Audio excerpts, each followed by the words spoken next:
We welcome you to Auto Club Speedway for the first time in XCAL Racing. It's the XCAL Racing $5 Tuesday Series. Another super speedway race. It should be a fun one here at the Auto Club Speedway. It's the Multiple Myeloma Research Foundation 400. Incredible cause here for them. So glad you could join us here today alongside Doug Burns, who is working the buttons on how to suck at iRacing. Marty Sakala with you for round number 23 of the season. Well, Doug, we got pack racing once again here at Auto Club Speedway. Should we expect a lot of things similar to Michigan? I think we'll see a lot of things similar to Michigan, but Auto Club is a lot bumpier. So things definitely get a bit interesting out there, especially down the back straightaway. I was broadcasting a race here not that long ago, and that back straightaway was probably the most dangerous spot on the track because it is so bumpy. Things can get a little chaotic out there. But 3, 4, 5 wide racing all night long, it's going to be a lot of fun. Absolutely. So tonight's race in honor of Multiple Myeloma Research Foundation. What is multiple myeloma? Well, good question. Multiple myeloma is a type of blood cancer that affects plasma cells. In multiple myeloma, malignant plasma cells accumulate in bone marrow, the soft spongy tissue at the center of your bones, crowding out the normal plasma cells that help fight infection. Doctors recommend that you test early for melanoma with your hematologist in a test that's known as SPEP. $500 million has been raised for research. An extraordinary 90% of the funds go directly to research and related programs. 15 drugs have been brought to market in an unprecedented achievement in oncology, and 3 times the increase in life expectancy for patients to defeat their multiple myeloma. To donate, check out theMMRF.org. Well, we got a lot of drivers that we're set to talk with, so let's talk with one of the bigger storylines that we had from last week. Actually, one of the quieter storylines. He was the biggest points mover last week of 4 spots and the only driver to have 0x after Irwindale, John Brancaccio. Johnny B, how are you feeling, man, after last week? Oh, I'm feeling really good. I'm all pumped up for this race. I can't wait for it, man. I want to get to I want to have a clean race like last week and just keep myself clean and hopefully be there for the end. Absolutely. What are you expecting here for tonight's race? A lot similar to in Michigan. And how long do you think it'll be before we see you up at the front potentially? You probably won't see me up to the front unless all the guys in front of me wreck out. I'm going to do my best to try to get up there, but with this track, you can't move nowhere. I mean, it's pretty tight. Everybody's pretty even. So you're just going to have to stay in line and hopefully somebody gets loose in front of you and you can move up that way, or maybe during pitch strategy I can get a few spots here and there, but hopefully try to be there towards the end. But if I could get a top 10, that'd be great. We'll let you go, man. Best of luck tonight. All right, thanks, Marty. Have a good night. You as well. John Brancaccio, Johnny B starting from 17th position on the starting lineup. Our next driver we'll talk with, the driver and owner of the number 5, that is Derek Colson. Derek, I understand you built 3 new cars for this event. Talk about it. Trying to figure out what we're going to do with all these cars, I guess, at the end of the year. Definitely understandable after all the stuff you've been going through in the past few weeks. Just what do you expect in here from tonight's race at Michigan? It's hard to say. I'm sorry, Auto Club. My bad. Yeah, it's hard to say. I mean, if you go by the heat races, it's going to get strung out and be, 2 packs basically side drafting the whole time. Maybe. I mean, they could be first set of pit stops, we all get strung out and we're just single file trying to catch each other. I mean, it depends on how the yellows run and how fuel mileage works out and all that kind of stuff. All right, well, we wish you the best of luck. Starting from 37th, you got a big charge ahead of you. Oh, yeah. That's Derek Colson driving car number 5. Our next interview, it's been a long time since we've talked about him. Jordan Babinger is back. First off, Jordan, where in the world have you been? Oh man, just been working, man. That's all. Definitely understandable, man. So, what brought you out here tonight? Obviously you're free, but how many races are we gonna see you in for the rest of the season? The final 7 coming up, or are we gonna see you part-time? Possibly part-time. I'm filling in for Matt right now. He had a little procedure today, so kind of worked out pretty good to run this race here. Didn't have to work on a setup or too much. Absolutely. Obviously we know you're very good at super speedway tracks. We know you won a Michigan race last year. Just talk about the differences between Michigan and Auto Club. Doug mentioned the bumps earlier on. Yeah, there's just this track here seems like the bottom's going to be a little bit stronger. Maybe the bottom to the second lane. That's kind of how it was too at Michigan. Michigan seemed like you could pass on the outside a little bit better, but pretty similar tracks for these cars. All right. Well, we'll let you go, man. Best of luck to you tonight. Great to see you back. All right, thanks a lot, guys. I appreciate it. All right, that's Jordan Babinger. Babinger is driving car number 27. He is starting from the rear of the field and with the strike. Now it's time for XCAL callouts. Joining us, you know this guy as Mr. Bing Bong himself, Matt Bear, who starts 4th on the grid. Matt, who are you calling out here tonight?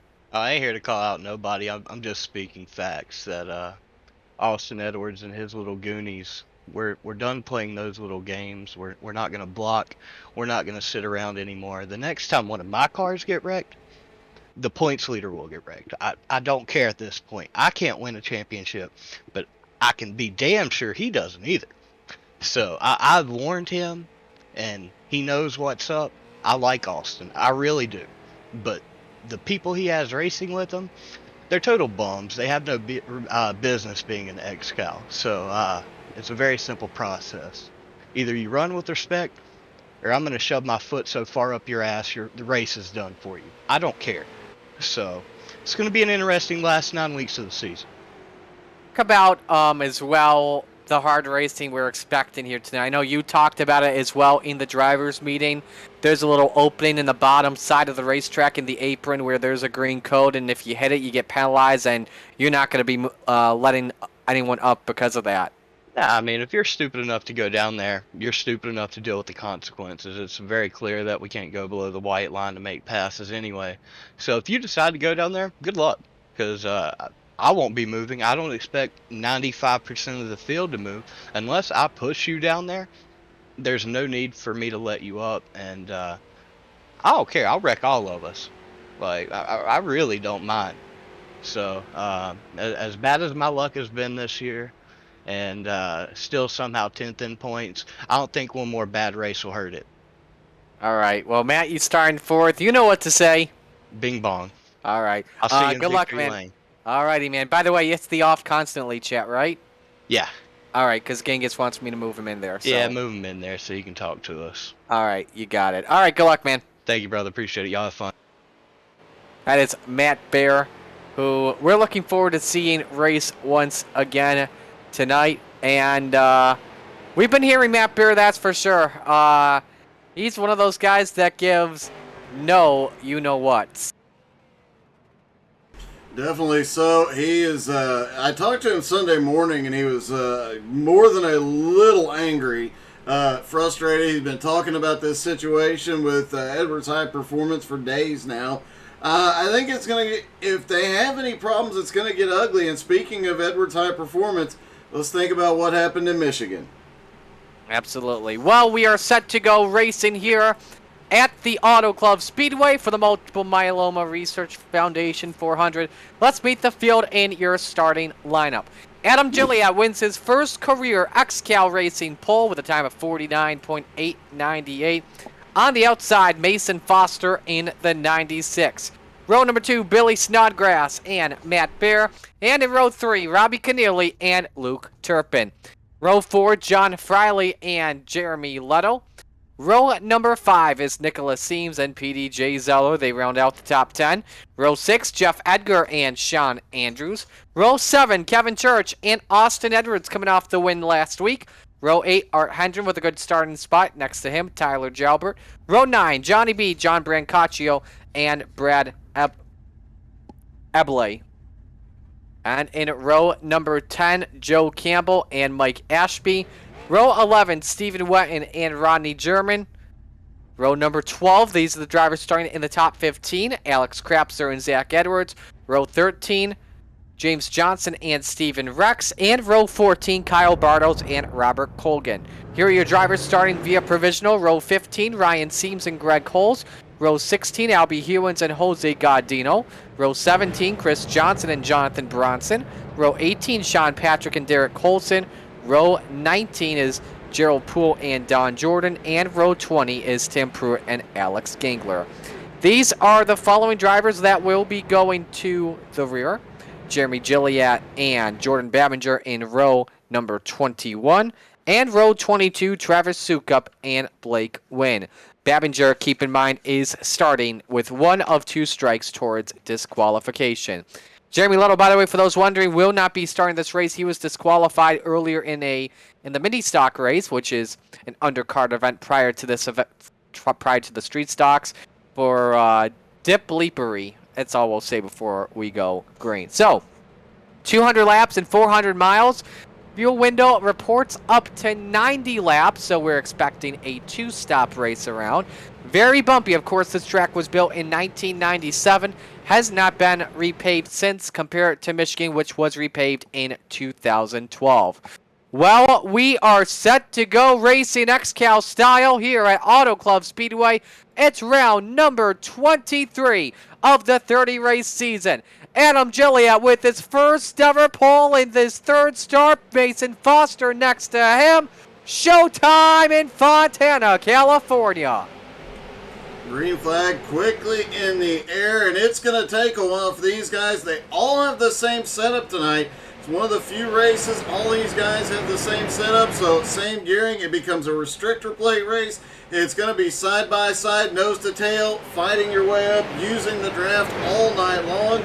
It's gonna get exciting, but we have to give a shout out to Flying Ryan Seams, who's already up 2 spots, and he has been on a charge lately, probably the most talked about driver, as he storms his way back toward the front once again here tonight. Mason Foster trying to find his way around the outside with no help. The second car on the outside line is John Friley, but he's like about maybe 5 to 10 car lengths back and off of turn number 4. Lap number 1 going up on the board. It's going to be close to see who leads this one at the line. Give it to Mason Foster, barely. Well, Mason Foster leads the first lap of the night, gets himself 5 bonus points. I'm thinking back to Michigan. I don't remember exactly how many leaders we had, but it was over half the field. Could see something like that happen again here tonight. Half the field, half of a 42-car field is not unheard of at this track. And it sounds like we are hearing that Mason Foster is blinking. And we all know Aaron Hellebusch, he does not like blinkers on the track, especially when they're in the front of the field, as that could cause some big wrecks. He's already warned Foster already. Gilliatt and Foster continue to go side by side for this race lead. Billy Snodgrass, the second driver on the bottom of the racetrack. Adam Gilliatt takes the race lead back. And it's going to be like this all night long. So 2 laps, 2 leaders. Could we see a different one on lap 3? Looking through the field, guys already starting to make their way up. Rodney German up 8 spots already. Mike Ashby up 5 spots already. Zach Edwards, 4-time winner this season, up 5 spots already. Robert Colgan up 7. Ryan Seams up 4. Biggest mover right now, Alex Gangler up 10. Same goes for Blake Wynn, 2 drivers that started from the rear of the field. Gilliatt and Foster remaining side by side. Nicholas Seams starting to get a run up on the outside. He got past John Friley, who's back in 7th position. He's the second car top shelf, and pushing his teammate back to the race lead in Mason Foster. And yeah, this is getting interesting because in a few places on the track we're already seeing, especially right behind these guys, starting to see some three-wide action out there. As we saw a couple of guys, I believe Ryan Seams was one of them, charging up through the field. He was three-wide coming up the middle. That middle line is really good. Down that from turn 3 to about turn back all the way back around to turn 2. But man, nobody wants to be in that middle line. And Marty, let's talk about that left front wheel we saw coming down the back straightaway. Absolutely. For those that don't follow dirt racing, to be specific, big block modified dirt racing, those cars have been really well known for when they're going very fast down the straightaways. The left front goes up in the air. You'll look at this very closely when we go down the back straightaway. If you see a little bit of a shadow underneath the left front tire, that left front is going up in the air. The drivers are three-wheeling it down the straights, much like a modified car does. And it does make, if you have to make a sudden move, boy, it can make things a bit tricky for the drivers. It definitely, they don't have all that front grip. Once they settle into the turns, they've got some grip, but you can see it there. Especially with these bumps, those left front tires are just bouncing off the asphalt, and in some cases, just not even touching it. Absolutely. Gilliatt continuing to lead here at the moment. First three-wide race you see is there's one car that's currently in the middle. Just confirming who that is. That's Blake Wynn, the 99. Now make it Derek Colson in the 5. Those are the drivers that are mid-pack. A couple of drivers have decided to hang out in the back of the field.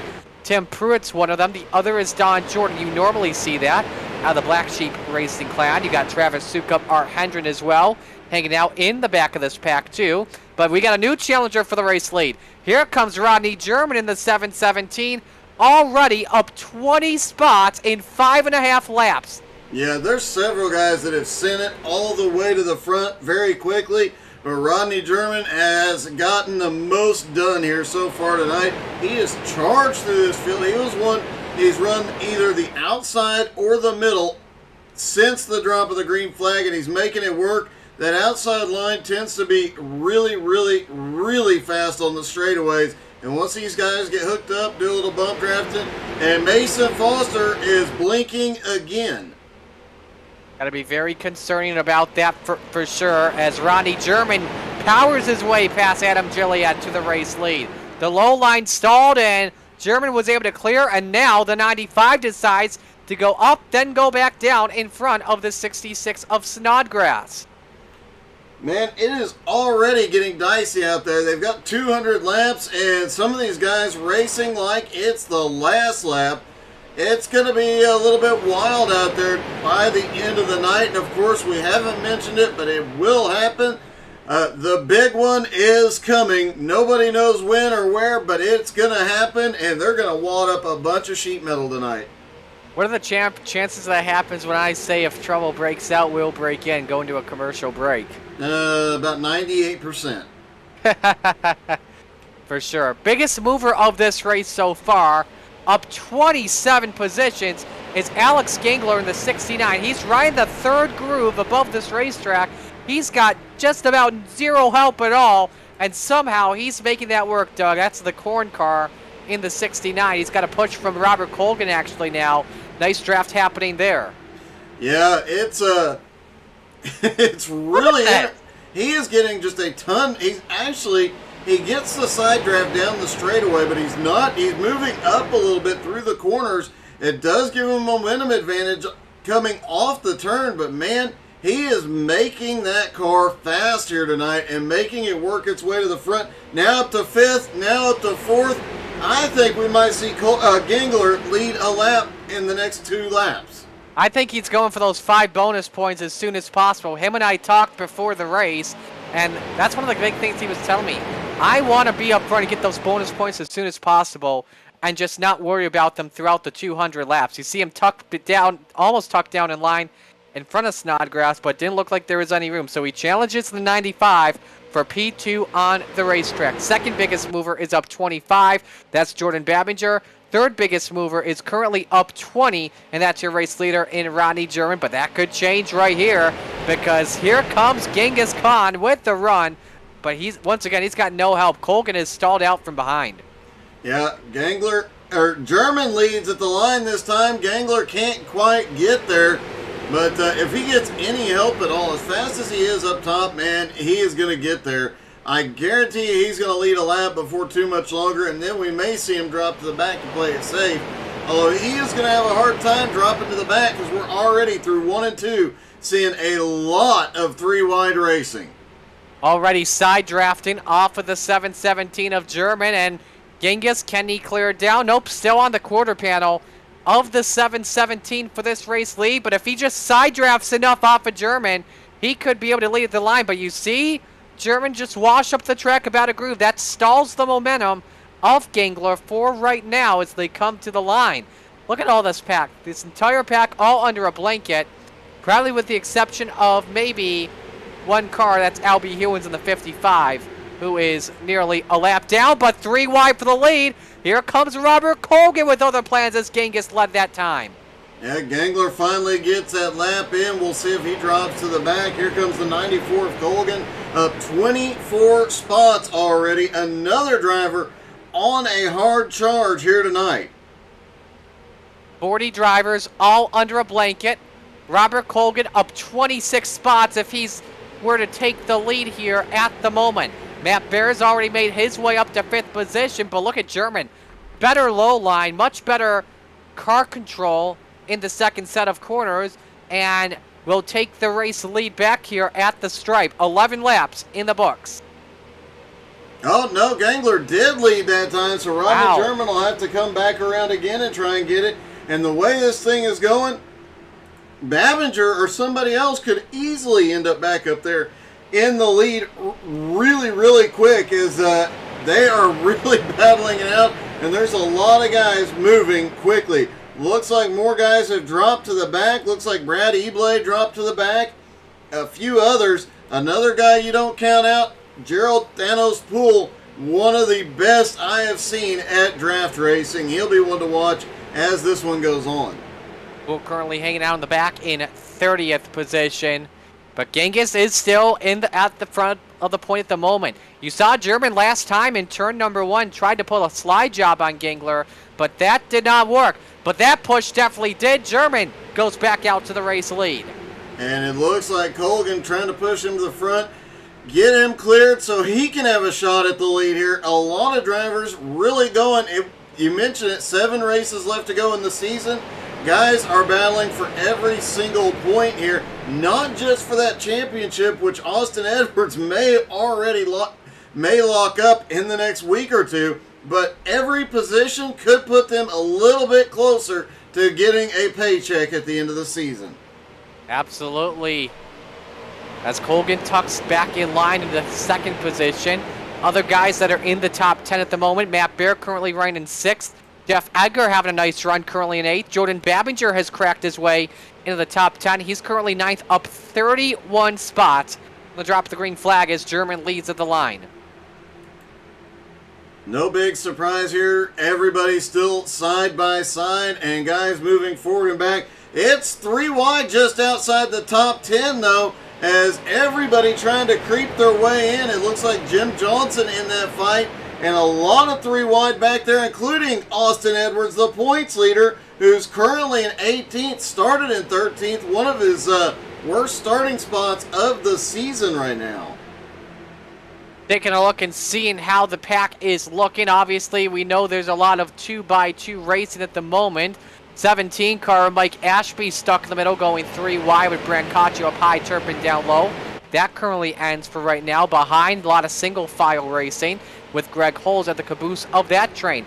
At the line, it's too close to call, but I think German nipped Gangler at the line, and he did. And a big bump draft coming from Robert Colgan, something you could absolutely do perfectly with the street stocks, just can't do them in the corners.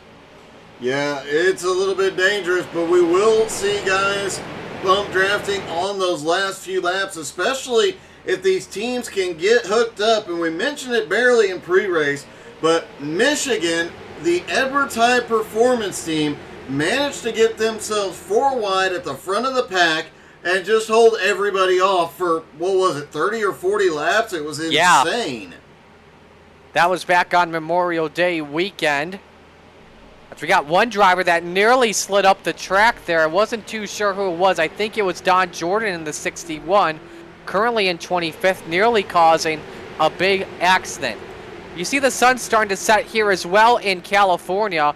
Something as well to keep in mind too, when the sun starts to completely set, there will be a period where the drivers are in darkness for like maybe 4 laps without the lights turning on. And Aaron Hillbush told the guys, hey, you guys are all the best street stock drivers. You guys know how to make your way around the tracks. I have a lot of high confidence that you can be in that darkness without causing any big wrecks. You gotta wonder though, is that the moment where we have the big one, that couple of laps without the lights, things get a bit sketchy, and anything could happen. We saw one car try to pull out of line, but it's behind Mason Foster at the moment as Genghis continues to lead here at the moment. Trying to confirm who that is. I want to say that's the 27 of Jordan Babinger, and he is in that Jeff Gordon throwback paint scheme, up 33 spots, looking for the race lead and trying to pull a Genghis too. Yeah, apparently Genghis has figured something out, and everybody else is just trying to make it work, because that car managed to do it solo to the front, and now here comes Colgan trying to get a lap lead here. He's up on the high side, 3 wide. This is definitely going to help the guys back behind, like Babinger. That 3 wide puts a bigger hole in the air for them to suck up into. And could not get any help from Jordan Babinger that time, so that still gives Genghis the race lead. 2x2 racing throughout this entire pack. But all the drivers right now, they know each other very well. They know it's a long race, 200 laps, going to be over a 3-hour race estimate. And they're just being very patient, just holding their line, don't want to take any big risks, bump drafting, make some bold moves, because this is a long race at the moment. But if you're a guy, say you're a guy that's in the mid-pack like Austin Edwards or Chris Johnson, maybe Blake Wynn, PDJ Zeller, and you know how to make your way up to the front, do you want to be up in the front by the time pit stops happen? Because we all know what super speedway racing is like when we have green flag pit stops. The packs just completely break apart.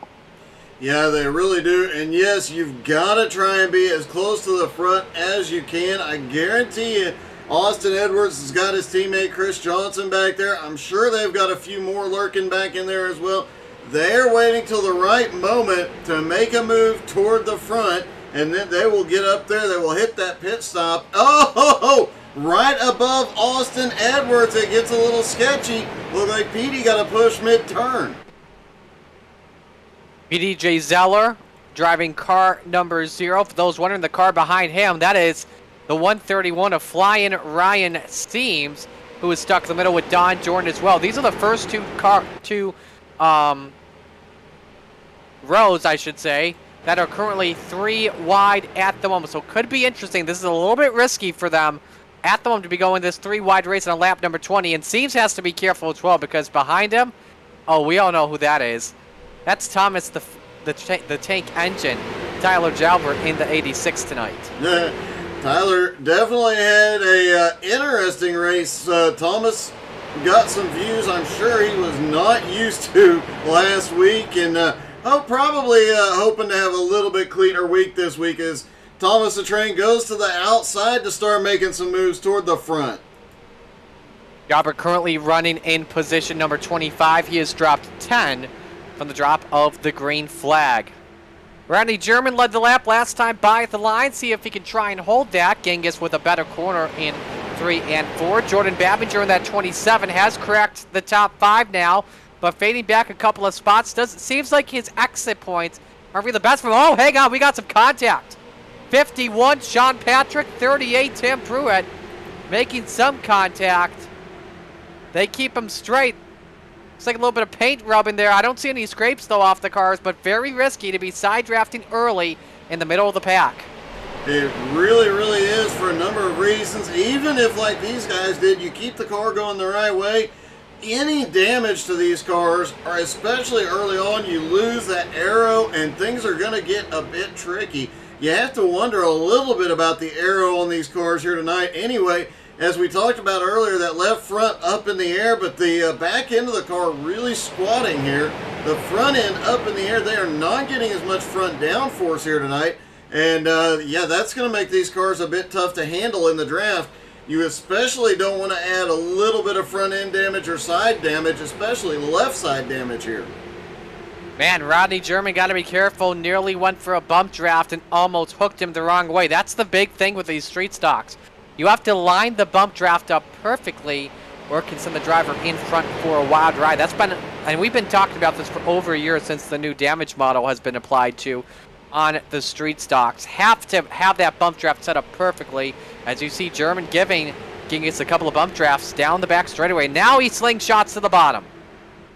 Yeah, German has been up there in the front. He's led a few laps, but he is trying to make sure he stays as much in the front as possible. He's going to try and get some bonus points for leading the most laps, but additionally, keeping up front, as long as they don't hit lap traffic, it keeps him out of trouble. Now, they will, after pit stops, likely run into lap traffic, but they've got a while before lap cars become an issue for them tonight.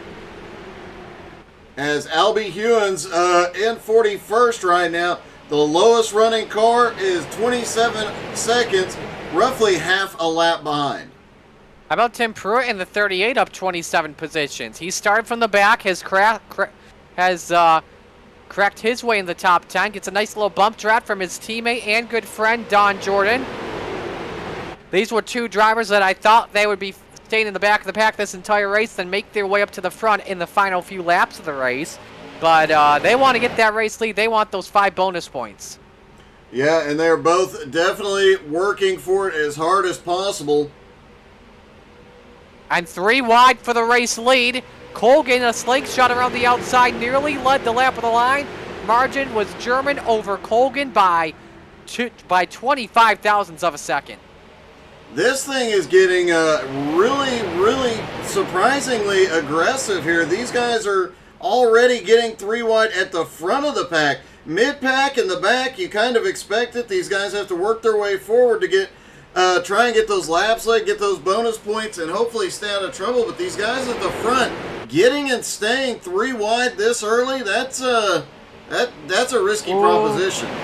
Oh, Babinger saw some bait, saw a hole open, he took it, and now Colgan's got some help.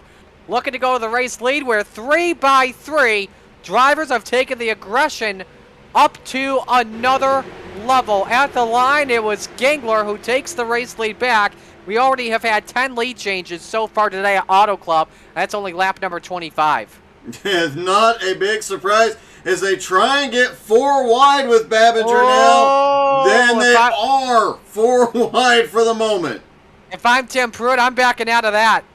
Yeah, I think any of them would be wise to back out, but they're going to keep moving forward. They're going to keep it 4 wide. Looks like Babinger backs out for a minute. He's still going to... Nope, Foster backs out just a little bit. They wisely get down to just 3 wide. Not sure how wise 3 wide is this early, but man, that was dicey.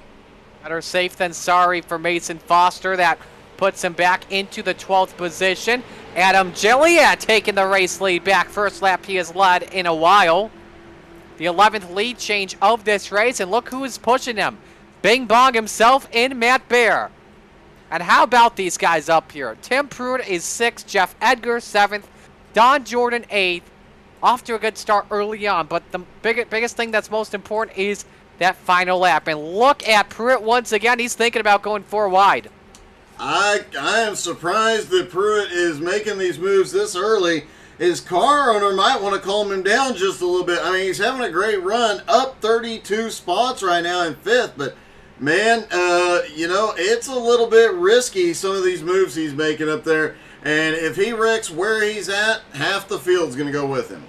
Got to be careful as well. Tyler Jobber trying to sneak his way into the top 10 as well. Looking on the outside. That's the 4th car on the high groove next to the wall. As Colgan and Gilliatt duke out. I look at the 717. German thinking about sneaking his way up the middle. Going 3 wide. But Gilliatt is clear for right now. He comes up on the 717. A hole for German underneath to go back down to the bottom. Same with the 95. Oh, the 95 tried to block. The door was open for German to look for the race lead. Oh, wow. This is getting insane. And hello to everybody who just joined. Yeah, it's been a little hard to look through chat so far because there is so much action going on. Welcome, everybody. Hope you're having fun. Hit that like button repeatedly. Drop in the comments. Tell us who you're cheering for here tonight. Absolutely, look at this. German trying to gets the lead at the line, and here comes Colgan. He's looking for 5 bonus points. He's yet to lead a lap in this race. Big push coming from the 38. Just got him about sideways, entering turn 1. Wow, Colgan's got to be very careful. The 38 of Tim Pruitt has to be careful here as well. They get a little too bump drafty, and things will get a little sidewaysy. You see Gangler there, the Corn 69 in the middle, trying to give a nice push to German. That doesn't work. He falls back, got stalled out. Colgan's got the lead for right now, still stuck 3 wide.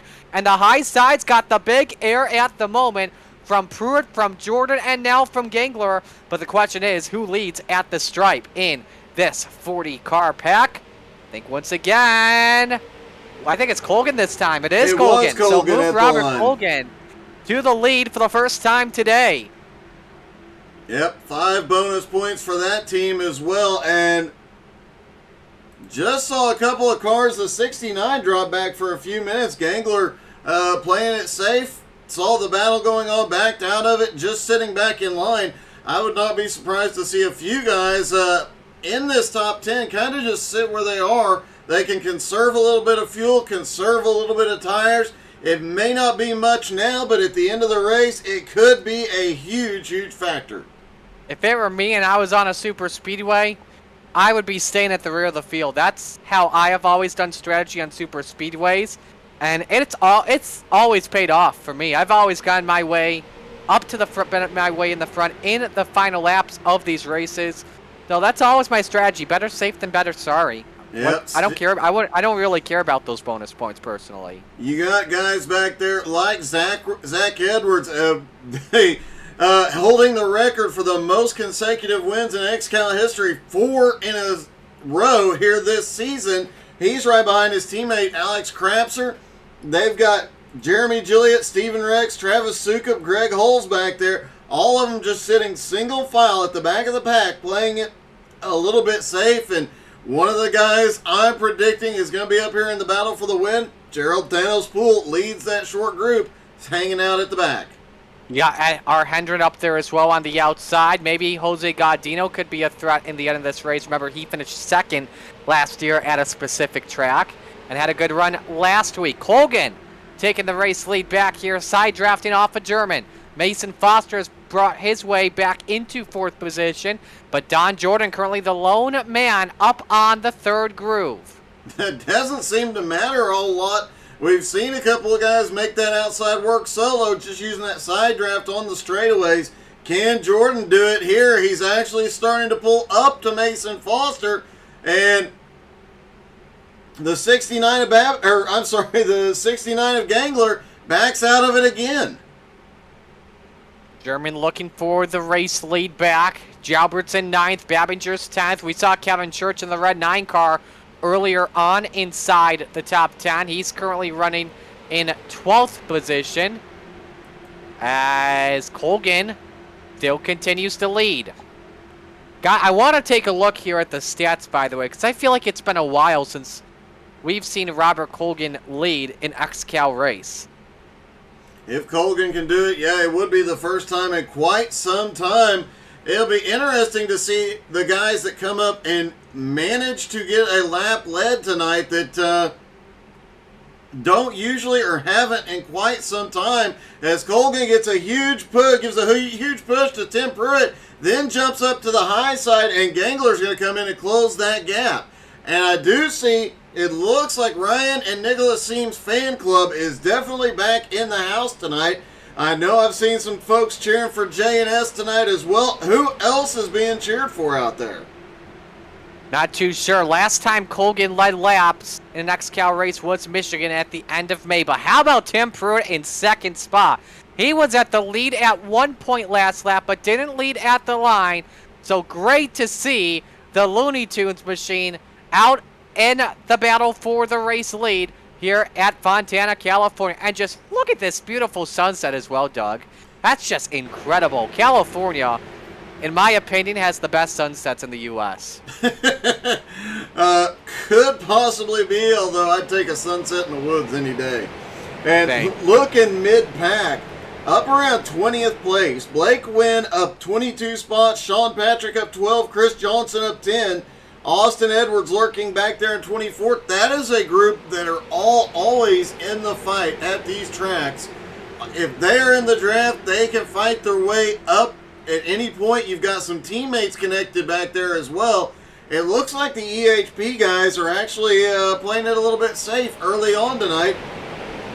It will be interesting to watch. Matt Bear currently in 8th place. Remember, he called out Austin Edwards and team prior to the start of the race.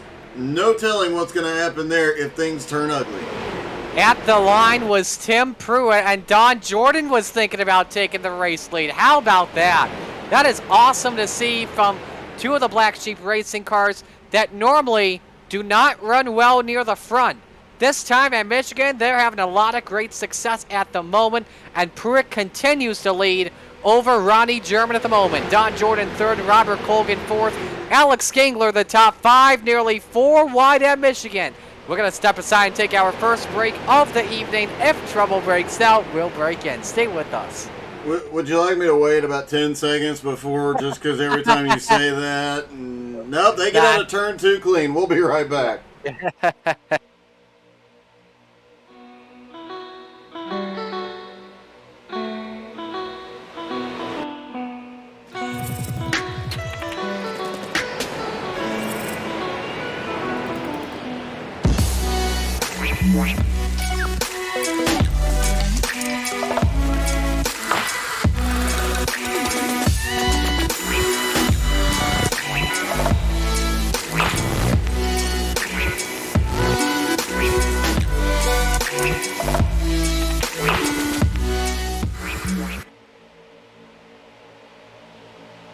Are you ready to chase the moonlight?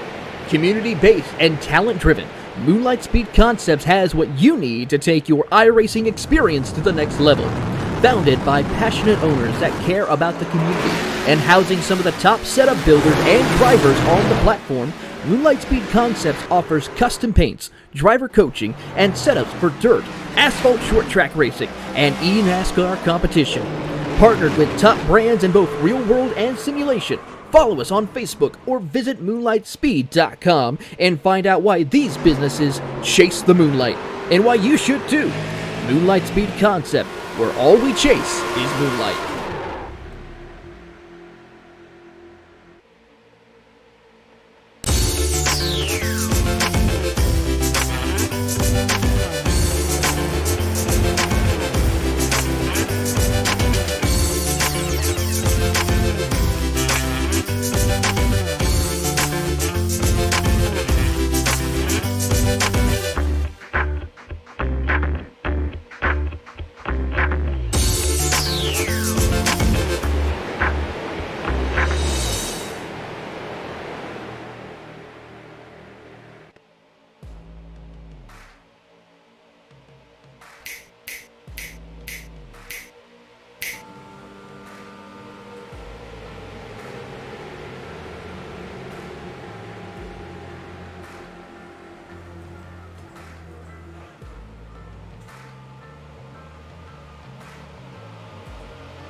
We are back here at Auto Club Speedway. So glad you could join us here for tonight's event, the Multiple Myeloma Research Foundation 400. Murray Scala alongside Doug Burns with you. I'd like to welcome a couple of raiders that have joined us in the chat. Big shout out to Thompson, who has decided to raid with a party of 10. Welcome on in, guys. We hope you are enjoying tonight's broadcast, and we thank you so very much for tuning in. Rodney German currently leads, Alex Gangler second, Tim Pruitt third, Don Jordan fourth, Robert Colgan round out the top five, Doug. Yeah, this thing is, we saw him briefly 4 wide. These guys at the front, I'm really surprised to see guys right at the front of the race getting 4 wide so early. They've got 160 laps to go. Yet, oh, we've got one blinking middle of the field. That's Jordan Babinger. He started blinking a few minutes ago, and it appears it is back.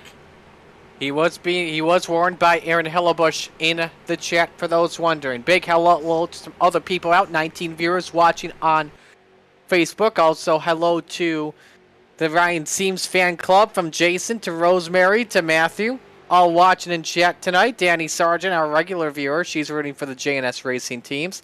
Hello to Joey Valamont watching in the chat as well. And as we take a look on YouTube, hello to Amanda Douglas rooting for Derek, and Laura Seams rooting for all the boys at JNS Racing. Gangler's got to run to the inside here, Doug. Yeah, no surprise. Gangler has been able to make anything happen so far tonight. It'll be interesting to see how he does once the sun goes down and the track cools off a little bit. If he can still have as much speed, maybe even a little bit more. I was thinking about it a few minutes ago. You know, overheating generally is a problem when these guys are drafting like this, as he gets a big push from Colgan here. Overheating can be a concern, but the sun going down, the track temperature, air temperature going down, they may be able to run really, really close and not need to duck out nearly as often as this one goes on. Absolutely, as Gangler has gotten a nice push from Robert Colgan, taking his machine back out to the race lead. And just nips Ronnie German at the line. That is already the 19th lead change of this race, and we are only 41 laps complete, and they are 3 wide. Adam Gilliatt's brought himself back up into the top 5, and look who is in 7th spot. That red-orange car, the 062 of Johnny B. John Brancaccio, hello, welcome to the top 10, up 9 spots early. Yeah, Jordan Babinger up 32 spots, but Tim Pruitt also up 32, and the biggest mover, obviously, Alex Gangler up 36 spots. Most of the top 10 is up 10 or more, and in some cases 20 and 30 more spots. Adam Gilliatt, Matt Bear, and Mason Foster, the only 3 in the top 11 that actually started in the top 10. Just saw one car get sideways a couple of moments ago off of turn 4. That was Austin Edwards. Surprisingly, he's currently in 27th position, but I think Austin's just being very patient.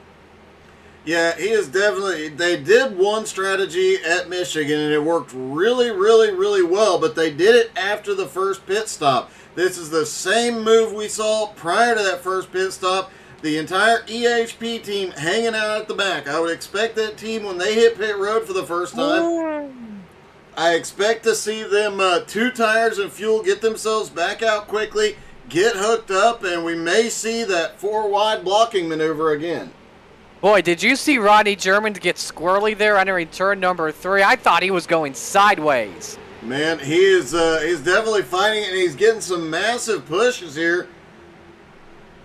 Things are going to get a little bit more heated. The track temp cooling down is also going to change how these cars handle and how much grip they have. Plus, we mentioned 80 laps potentially on a tank of fuel. Anything can happen once those tires get really worn. These cars will be sliding all over, and down that bumpy back straightaway, man, things are going to get a little sketchy. 3 wide for the lead. Rodney German goes for the slingshot entering turn number 3 on a track that its temperature is at 85 degrees. Very cool track. You see German trying to block Gangler. Gangler's got to get back up. You can't be passing underneath the white line, or else you could get black flagged by race director Aaron Hellebush. He's the authority here in XCAL Racing. German, the new leader at the line. That's the 20th lead change of this race. Averaging about a different leader every 2 laps, or at least a lead change every 2 laps, but that's just the stats at the line. This lead has been changing sometimes 2, 3, and 4 times every single lap. It's going to be a wild night as Don Jordan shoots up the middle. Now got himself up into 4th, or battling for 4th with Johnny B, trying to make his way up and get some laps led.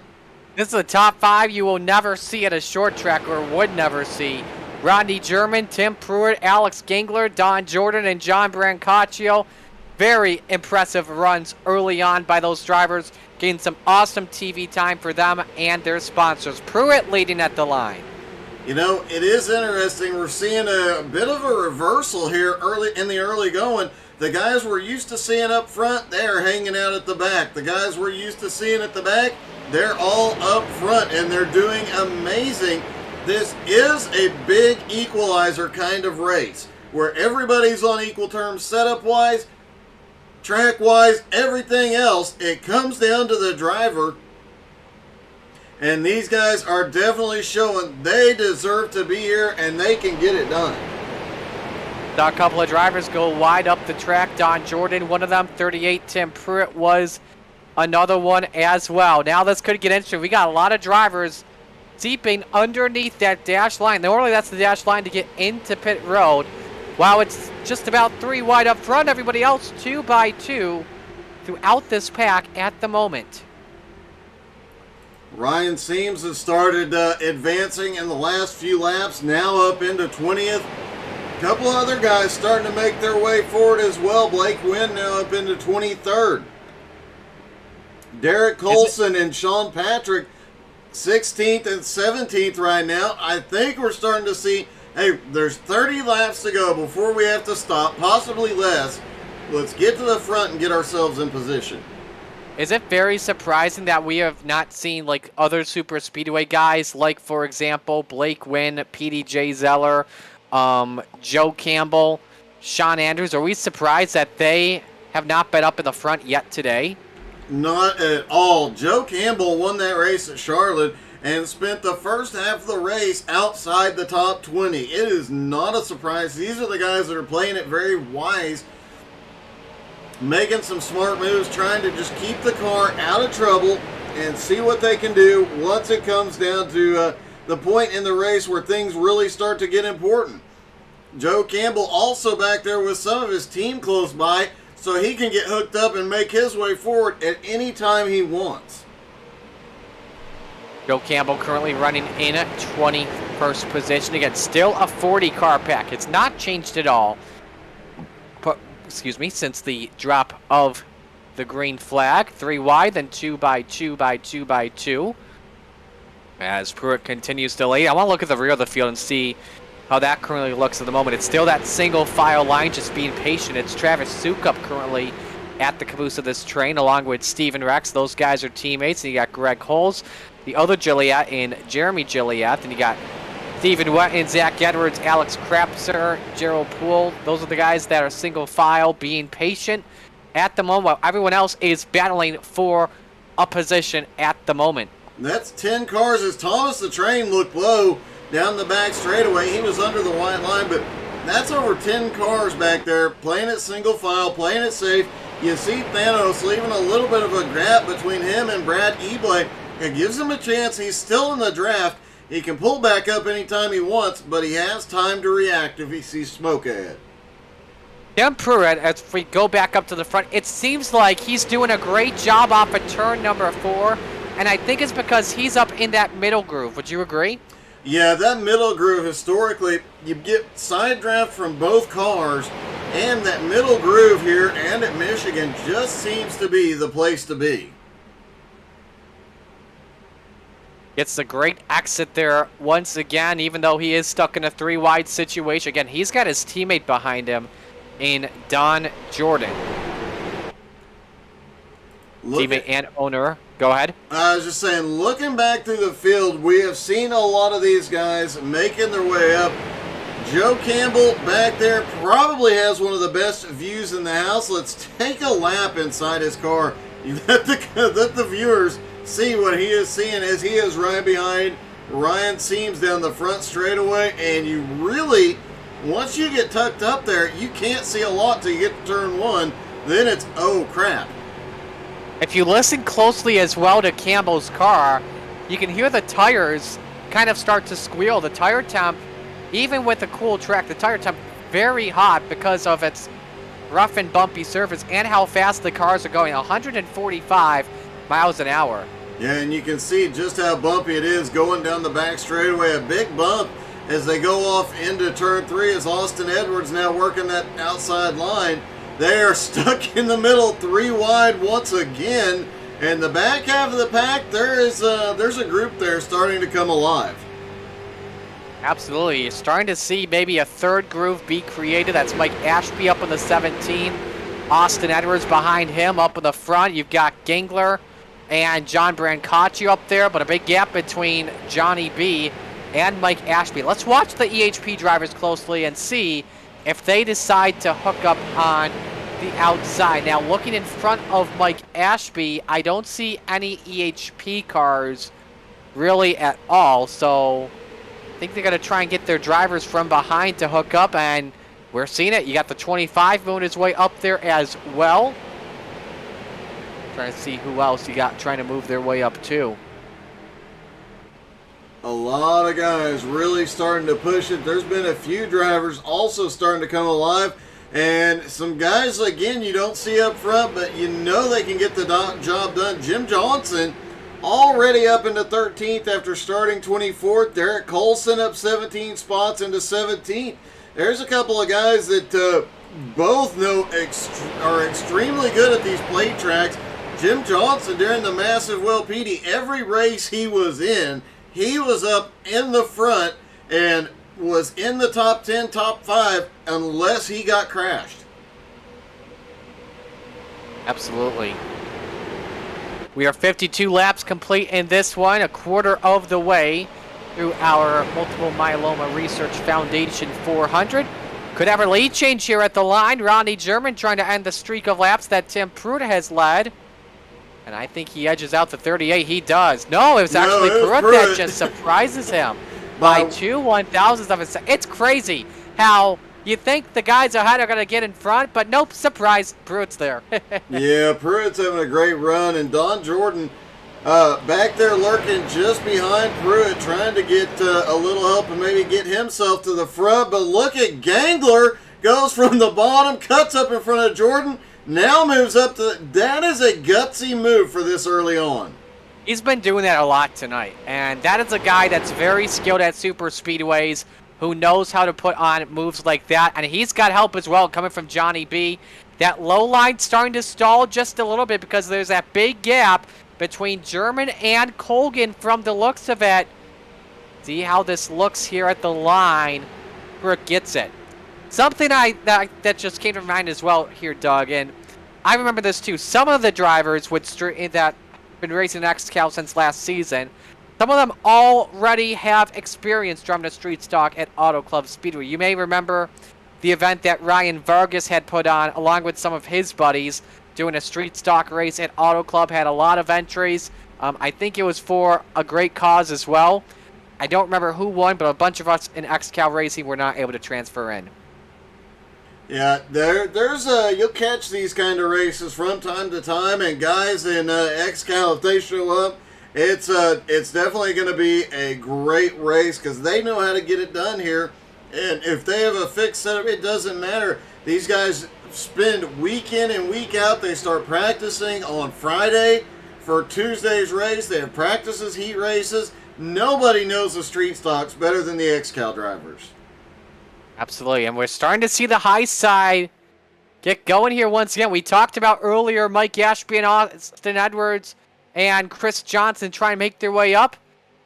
Ashby's currently in 11th. Chris Johnson currently 12th. Austin Edwards decided to stay back in the middle of the pack in 19th position. So that's Chris Johnson, the 60 with the wrong number on the door. I think that'll be a point penalty per the XCAL Racing rulebook. That would be a bit of a shame. He's having a great run after having some very rough races. He had a couple weeks suspension. He was away. He came back and has not had the same amount of speed we're used to seeing out of Chris, but coming back to life tonight. Rick continuing to lead at the moment. He's led the most laps so far in this race. You see Don Jordan trying to find a way to get to the race lead, but I think at the same time he's just trying to push his good friend in Tim Pruitt. Fastest lap of the race, by the way, was set just a couple of moments ago. We had our first 49-second lap. That was done by Blake Wynn, a 49.976. Yeah, Blake is definitely using that draft, and he has started pushing in the last couple of laps. He has hung around 24th, 25th all night. He's run his way up to the front once or twice, and or up into the teens, but looks like he is actually starting to put some laps down here. Another thing that I'm finding a bit surprising tonight, we usually see at every race in Michigan, at these kind of races, there's always a couple of guys like Matt Bear, a few others, that will run their way all the way to the front, drop all the way back to the back, and run their way up again. They do it before the first pit stop to get that little bit of practice, to find out where the advantage is, figure out how to make it to the front in a quick and timely manner. Not seeing anybody do that tonight. Chris Johnson in the blue and black 25, now at the fastest lap, 49.89 in 7th position. The lap times are starting to come down big time. Again, track temp at 85 degrees at the moment. And we'll see who leads the lap here at the line. Rodney German taking the race lead back from Tim Pruitt. It's the 22nd lead change unofficially in this event. It's, yeah, as the temperatures come down, but the engines will run better. The tires will have a little bit more grip, although not right now. They're going to have to wait till they have some fresh tires on there before they really start seeing that extra grip. And once that first pit stop completes, I think we're going to see lap times dropping even more. Absolutely. And of course, we know when it comes to restrictor plate racing, the bigger train you have, the better you'll have when it comes to a lap time. That is also the true, and it's also almost always the guy at the back of that train that has the fastest laps, but that they have to work together to really keep that momentum up. And you've got to find your team. We've seen EHP trying to get their team together. We've seen a bunch of J&S cars together out on track, and yeah, I think you're going to see, as the race goes on, these groups get connected more and more. J&S has the biggest team out here. If they all get together, the rest of the field could be in serious trouble. Let me tell you something as well. I nearly saw in turn 2, Gingler and Pruitt hooked. That could have been a big one breaking out at the front of the field. All lines still working really well at the moment. You see the 17 of Mike Ashby in 6th spot, who, I believe this is the highest he's been in this race, up 13 positions today. Again, we talked about him working with Chris Johnson to make his way up to the race lead. He's just trying to find a way at the moment, but right now nothing's working because he's stuck in a wad at the moment with Colgan in front of him, Jordan in front of him. It's really tough for right now. With these guys being 3 wide in the front row, you can get up there, but honestly, most people are not going to try and make it 4 wide to get past unless they know they've got at least 3 or 4 cars right there with them. And right now in that top group, the only team that has enough cars up there that could get connected and make that 4th line work is J&S Racing. And right now, they're playing it safe. Smart move by J&S and smart move by these guys not trying to force 4 wide situations this early and cause a big mess. We could be seeing the development maybe of 2 packs right now, and let me explain why. Because you've got Derek Colson that's currently 0.4 of a second behind on Tyler Jalbert and Luke Turpin and Jose Gaudino. Everyone behind Colson just running single file, just playing it safe at the moment. I think we could be starting to see that. Colson, for those wondering, is running 32nd.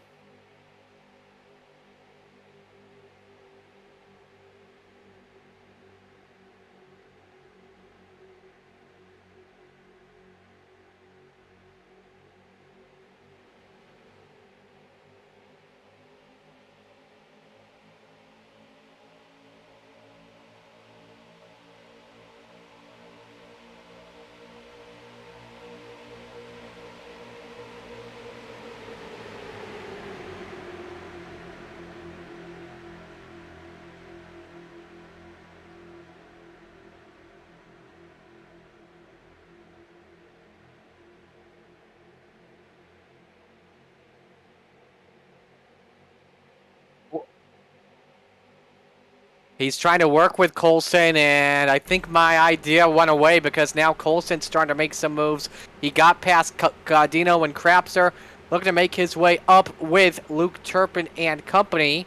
Speaking of that, look at this. Turpin and Jalbert have been bump drafting each other, trying to make their way up to the front before we have green flag pit stops around maybe lap 85 to lap 90. They're currently running 25th and 26th, and we've got a driver in pit road. Brett Ebley is in. I'm not sure about this stop. Completely unscheduled. Now, he tried this same strategy at Michigan back at the end of May. He was able to lead a couple of laps, but that strategy absolutely backfired on him because of the long runs that we're just seeing here in typical super speedway racing. You know, the biggest problem that he has pulling this strategy is nobody is there with him. He has no drafting help whatsoever. So he went in alone. He'll have no help getting back up to speed, and he'll get swallowed alive when the pack comes around to lap him. And that could also be a problem because without any drafting help, he'll be anywhere from 5 to 10 miles an hour slower than the pack. They're going to swallow him up, but if somebody isn't paying attention enough and they react badly, that could be your big one.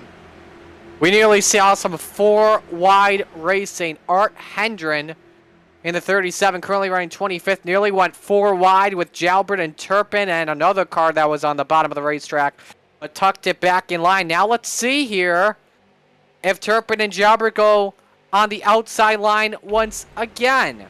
And they're trying to get around Austin Edwards here for 17th here, Doug.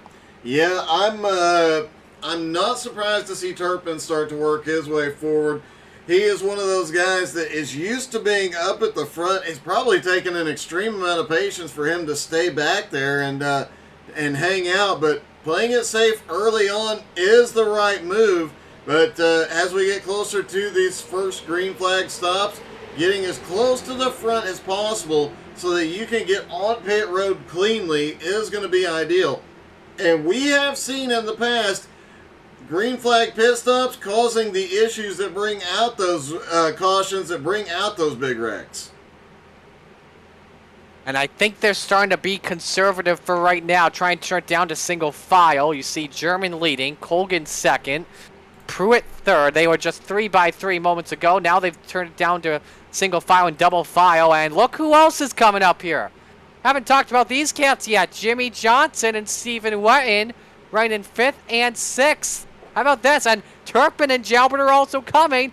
Turpin has broken into the top 10. Not surprised to see Turpin. They'd used that outside line, and for the first time tonight, we've seen somebody on the high line actually have some help. So that's made it even easier for them to advance.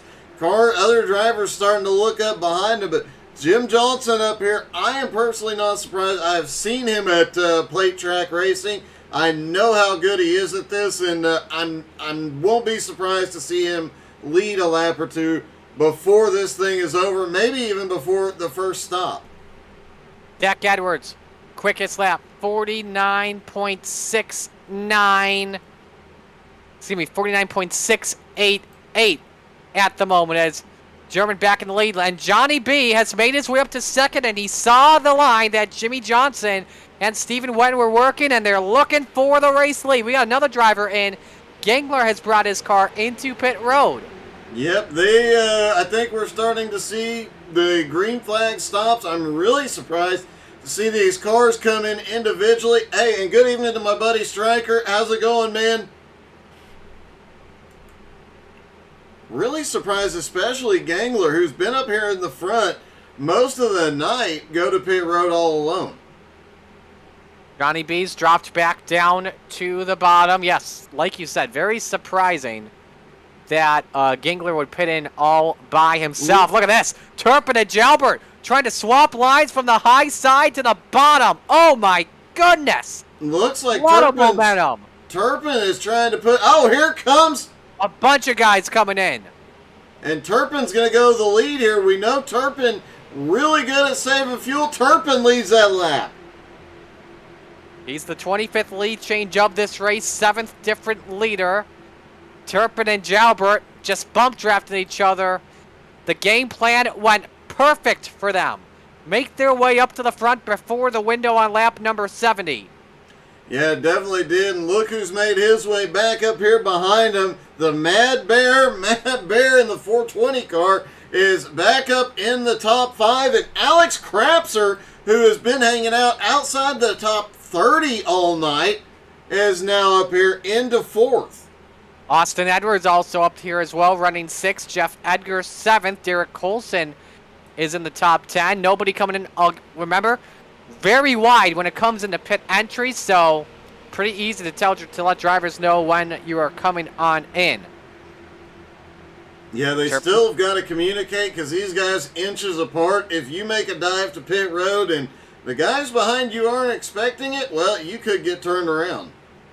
So we were hearing that reports that the window would be up to 90 laps for fuel, but currently it's at 70, just around. It would still be, though, a 2-stop race because lap 70, lap 40, lap 210. What do you think about that? Yeah, I'm, with no cautions here, with this thing staying green flag, nobody's going to be able to stretch it a ton of laps. I'm thinking that some of these guys that hit pit road early might just be, oh, here we go. We've got another group hitting pit road now from mid-pack. I think some of these guys are just going in to get the fresh tires. The cars are starting to get a little unstable. They may have pushed a little too hard, and those 4 fresh Goodyears are going to help. Hogan, Colson, and Barto's the next 3 to come on in. Everyone 4 tires, and they're filling the tanks up to full. We're seeing stops just around 2 minutes or so. But now you think of the question here, Doug, because we see this strategy often. Do we see some guys take less fuel and bank on a caution, perhaps, with the way this race has been going so far? Very likely, including it looks like something has happened to Tim Pruitt as he came to pit road. Looking at the Flaming Karma replay, looks like he was coming off of pit road. No, he was coming into pit road, gets to the line, gets down on the brakes. I have no idea what happened to Tim Pruitt, but it looks like something has, in fact, happened to that car. May have been a pit road penalty for the driver of the 30, and if so, that's absolutely would be a tough break. Top 12 drivers have yet to pit, but we're going to step aside once again. Luke Turpin leads Tyler Jalbert, Alex Krapser, Matt Bear, Mason Foster. Stay with us at Auto Club.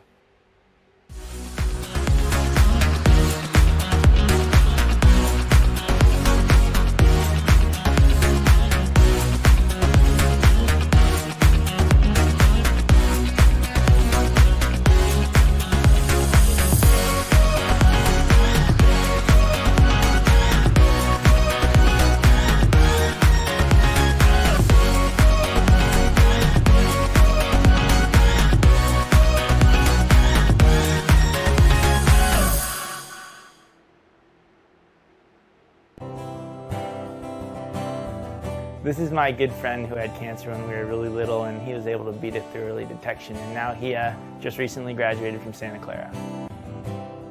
This picture's really funny. My dad was diagnosed with cancer my freshman year of high school. Thanks to early detection, he now gets to see me graduate from college.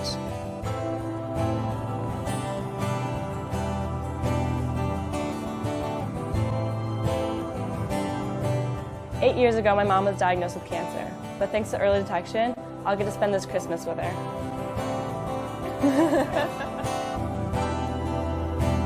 My dad was diagnosed with cancer when I was 10, and he passed away soon after. Maybe if we had early detection, he would have been able to be there to walk me down the aisle.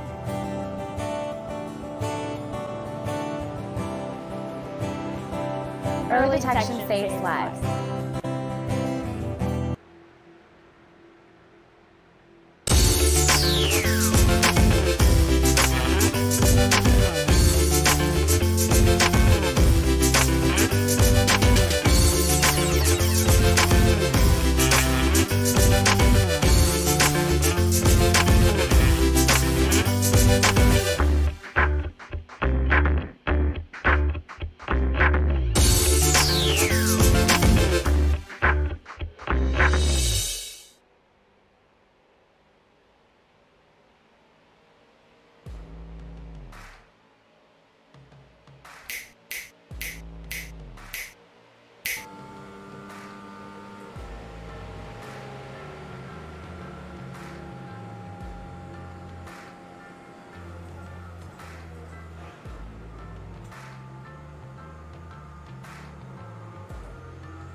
We welcome you back here to Auto Club Speedway. Final pit stops are happening here on lap number 74. Billy Snodgrass currently being credited as the leader at the moment. While we're at it, folks, it is the Multiple Myeloma Research Foundation 400. Let's talk a little bit more about while we are at it. For those that wonder what multiple myeloma is, it's a type of blood cancer that affects plasma cells. In multiple myeloma, malignant plasma cells accumulate in bone marrow, the soft spongy tissue at the center of your bones, crowding out the normal plasma cells that help fight infection. These malignant plasma cells then produce an abnormal antibody called M protein, which has no benefit to the body and may cause tumors, kidney damage, bone destruction, and impaired immune function. It is absolutely recommended that you test early with your doctor or your local hematologist for an SPEP test. For more info on that, for how to donate, go to themmrf.org. They've done some incredible stuff. Over $500 million raised for research, 15 drugs brought to the market, and a 3 times increase in life expectancy. So that's very awesome to see from that. Back on at it here on lap number 75. Everyone has pitted. Luke Turpin is currently the race leader, but we are seeing a couple of drivers that have made some longer stops. Travis Sukup and Brad Ebel. I'm not too sure what the issue is with them. Like, they had some damage and had to repair it, perhaps. I'm going to take a look here. Oh, I saw... Oh, we actually had a crash, by the way, on lap number 68, and a caution was not called for it. I'm going to tell you what happened here. There was a checkup on pit road. This was in the back of the pack. Gerald Poole got into the back of Nicholas Seams, and Jordan Babinger turned him sideways up on the racetrack. Luckily, and he got hit from Brad Ebley from behind. And Travis Sukup caught though. That's why they've been in pit road for so long. We apologize. We did not catch that, but I just noticed that. That's very surprising here. As we focus our eyes back up on the front, Luke Turpin scored as the race leader, and Jose Gaudino has made his way up to second and is looking for the race lead. Man, this is very weird, Doug. I have to say, it looked like Turpin was way too far out front and all alone. It looked like he may have backed off for a few seconds to let get a little help there, and that is why Gaudino was able to catch up. Now Turpin can just sit in his draft, and hopefully that'll hold off that pack for a little bit longer. They're still 8.5 seconds back, but man, they're going to come flying up to this field. So it could happen at any moment that these guys come running up on him. The more draft that they have working together, the better off they are going to be. Gaudino unofficially the 27th lead change and the 9th leader in this race. And this is Gaudino's favorite type of tracks. These D-shaped ovals and these super speedways, that's his bread and butter. That is how he finishes up near the front based off of pit strategy. He loves it. Yeah, and he's actually starting to pull away from Luke Turpin. Turpin almost looks like he is intentionally slowing to let the field catch back up to him. That's an interesting strategy, to say the least. Well, we've got a big pack behind both Gaudino and Turpin. Now, Jose took 16 seconds less on pit road, and Turpin 11th. They want Ronnie Germain in the pack behind him of just about maybe near 20 cars to close in. We could have a big battle for the race lead breakout. That's your first pack. The second pack is a train led by Joe Campbell all the way back to Jeff Edgar in 30th spot. Then it's Tyler Jalbert all by himself. Same with John Friley, Nick Seams, and Art Hendren then leading Gerald Poole and Greg Holes. It is definitely becoming an interesting night, and I think we might have a shot of that incident on pit road. Let's go to the Flaming Karma replay and see what happened here. Doesn't look like... Let's see if we can find another one. I thought we had found the replay of it, but apparently not. You may have to rewind it a bit. Well, I see Gerald Poole coming off of pit road here. Let's see his pit. Let's see him coming into pit road here. We'll rewind it and see if we can find this incident. Apparently Nicholas Seams may have been involved in this one as well. Gonna be a lot longer there because remember the 2-minute stop, so. Rewinding as quickly as possible. Thought I'd found the moment they all hit pit road, but Should be coming to it shortly, though. yeah, it's gonna be here we go. They're showing the Gerald Pool's actual stop. Here we go. Doesn't look like Thanos got caught in that one. It looked like something happened right behind him, though. Here we go. Oh, there we are. Just rewind it a bit more.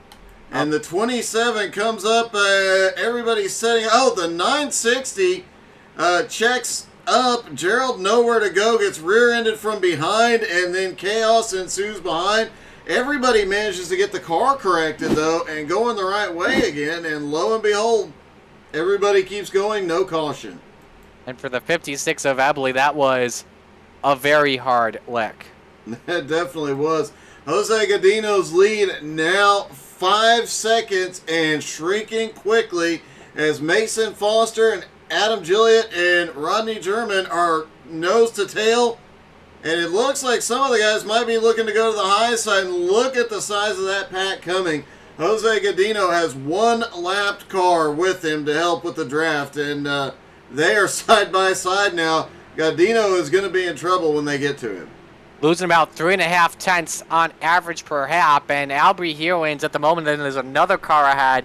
Those are right now the two lifelines that Godino has out in front. The drivers could be behind him in striking distance in probably about 8 to 10 laps, I would say. If not less than that.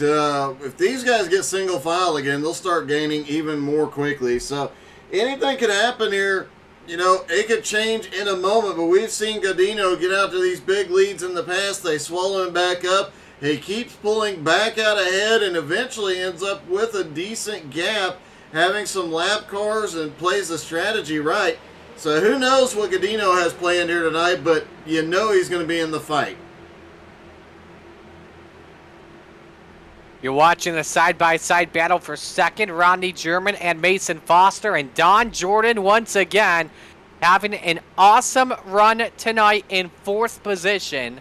This is great to see once again. Also in the top 10 for the first time today under non-pit stop conditions.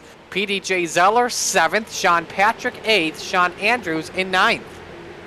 Yeah, and looking back through the field, Ryan Seams, the fan favorite, has the biggest fan club here tonight, currently running in 25th. He's been playing it safe all night. Looking forward to seeing that car come charging. I know that he has really been putting on a show here lately. He has been up in the fight every single week. This has definitely been his best season and some of his best races in XCAL. It looks like whatever Seams has found, he is getting faster every single week. Hey, Marty, you want to have a little fun? Yeah, let's have some fun. All right, we're going to shut up for a minute, and we are going to let you guys crank up the volume. Well, let's crank it up.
right. Thanks for indulging us, folks. That is always a ton of fun, Marty.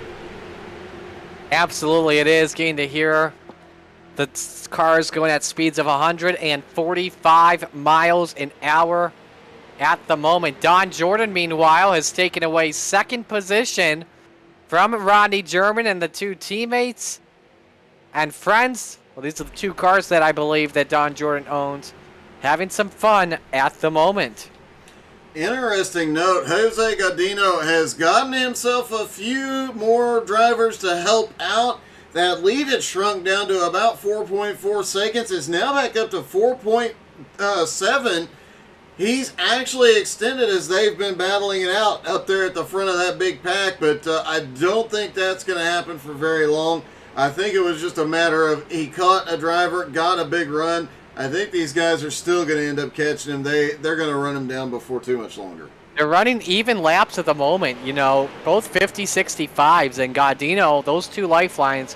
We mentioned Albie Hewins earlier. Now he's got Travis Sukup working with him, but remember, Sukup's got some damage after being involved in that one spin that happened in turns 3 and 4.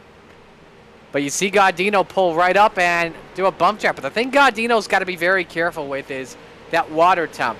Being in that draft for that too long, trying to extend that lead, because if he gets way too close and is there for a consistent amount of time, that engine could go kaboom.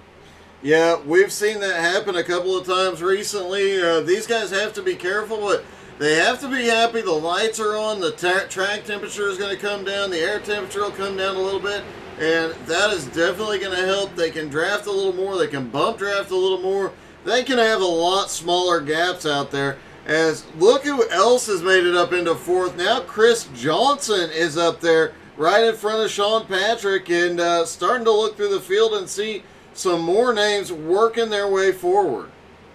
Kevin Church has made his way up into 9th position. Remember, this was a guy that led a couple of laps at Iowa, one of the last pack races that we had. Even though that was a race that had open setups instead of fixed setups, it was good to see him out in the front for some time in the race. The drivers up in the front of this pack are being a lot more safer than they were in the first run we had. They were going 3 or 4 wide in the front. Now these guys going double wide, but Robert Colgan may not have gotten that memo. He's the first driver up at the outside, but nobody's going with him. He's currently scored 11th. Yeah, but we've seen guys up there on the high side make a move, and hey, just saw my buddy Paulo Inesito in the chat. Good evening, bud. These guys, we've seen that outside line work, but you have to wonder with the track and air temperature coming down, if there is a little bit difference in the drafting and how much some of these teams practiced at night versus in the day. You know, a lot of these guys in the heats got a little bit of that transition. In practice, they did the transitions, but you have to wonder how they practice and if they practiced and planned for the transitions here. Absolutely. Now Colgan starts to have a friend. That's Blake Wynn. Those two drivers, allies. Of course, Robert Colgan, good friends with Jeff Edgar. Blake Wynn is the driver for Jeff Edgar's number 99. Blake Wynn won at Texas earlier this season. Yes, that one track. Yes, we know, Doug. We know. The only two up on the outside, though, is they're starting to get a good run. We'll see if anyone else decides to go with them, but the aggression could be going up just a little bit of a notch. Not a big notch, but a little notch. You know, we've seen Blake Wynn be a bit more aggressive in recent weeks, so be interesting to see how he does here at a track where you really cannot be moving folks out of your way. You've got to be a little bit more patient. You got to be a lot more smooth. We saw a lot of patience and smoothness out of him last season, but like I said, this season, man, he has taken it up a couple of notches and has used that front bumper a little bit more, so hopefully he remembers when you're at these big tracks, you can't use that bumper as much. Let's look at this view from our XCAL Racing aerial shot and just look at this. This is absolutely an unbelievable sight for sore eyes as you watch this pack go down the back straightaway. Yeah, the blimp giving us some excellent views right now as we look back through the pack. A lot of the top drivers still hanging out back here. As we approach the halfway point, to see that many drivers that far back, you see Alex Gangler, who led earlier, back in 29th. You see Zach Edwards, who won 4 in a row this season, back in 28th. I just saw Austin Edwards up in 23rd. I mean, these are guys. Between Austin and Zach Edwards right now, you've got 11 wins out of, 23 races this season? Wow. Yep. And they're hanging out at the back. So that tells you your favorite driver hanging out at the back. Just be patient. This thing ain't over yet. That is a fact for sure. You see German trying to clear and come down on Don Jordan, but nothing's really happening there. Let's update you, by the way. We were talking about earlier how there was a single file train that Joe Campbell was leading. He's caught up to that first pack that's now with Derek Colson behind. Closing in on Jeff Edgar. Campbell currently scored in 19th. Remember, he won the season opener at Charlotte. Yeah, and I would honestly not count Joe Campbell out of this thing until the checker flag drops, because that last few laps at Charlotte was insane. How he survived that is beyond me. But there is just the clip of the last 15 laps is on the YouTube channel. You guys should definitely take some time tonight or tomorrow after the race. Go watch that clip. It was absolutely nuts. He hits one car, he's sideways, I think he was everything but upside down and still managed to pull off a win. Absolutely crazy, that's for sure. First driver that's currently not in this pack, behind what is now the pack led by Ronnie German, which is now nearly a 30-car pack.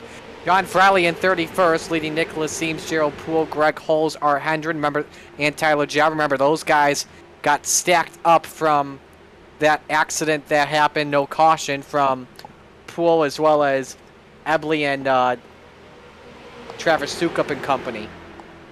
Yeah, Nicholas Seams also caught up in that one. He was the one that ended up having to, whoever was in front of him did a massive checkup and nowhere to go for Seams. Then Gerald Poole, nowhere to go. Everybody stacked up, a little bit of chaos, but these guys, they hit pit road, they got their changes done, their tire changes done, full fuel, a little damage repaired. They get back out here, and they're going to continue fighting their way forward. It is far from over, and they're still on the lead lap. They're a little over 17 seconds behind our leader, a little over 13 seconds behind the lead pack, but they are still in this fight, and, you know, it's not going to surprise anybody when we do get a caution, and these guys will get a chance to catch back up. Let's go back to Blake Wynn, because remember we told you he was the first guy that popped out of line, and Robert Colgan was working with them. They made their way up to 4th and 6th, respectively. Colgan scored in 4th. Yeah, that was some great moving by both drivers. Blake Wynn now up 36 spots. Don Jordan in 2nd, battling for trying to catch Jose Godino at 34 spots. Jose up 30 spots. So yeah, some of these guys have come from way, way behind. Also worth noting, Don Jordan, this big pack, now just 3.8 seconds behind Jose Godino. They are gaining on him. Jose's got a little drafting help, but it's not going to be enough to keep the pack away. Yep, currently closing in just about a 10.5 per lap. So working lap number 95, this gives us an opportunity to take a look at our first full field rundown of the evening. The full field rundown is brought to you by Alloy Wheel Repair Specialists of the Upstate. Providing wheel repair service no matter where you live. We have a location to repair or paint your alloy rims. From minor cosmetic damage to complete restoration, Alloy Wheel Repair Specialist offers professional and affordable alloy rim repair.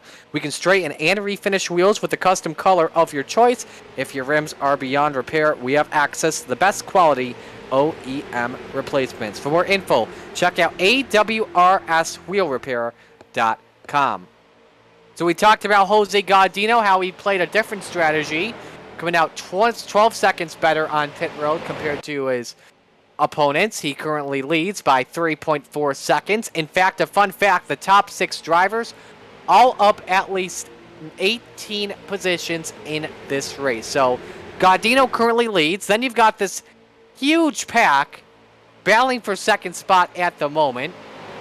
From 2nd, if you go all the way back to 30th, all separated by 3.4 seconds. in this pack. Currently, it's Don Jordan that's being scored in the second spot, and a great run for the Black Sheep Racing team. Jordan comes into the standings with his number 61 31st. Then you've got Ronnie German, who currently runs in third.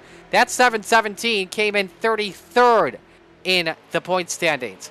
Robert Colgan up 28 spots on the day. Actually, check correction, it's Chris Johnson that currently runs in the 4th position. That 60 car, 32nd in points coming on in.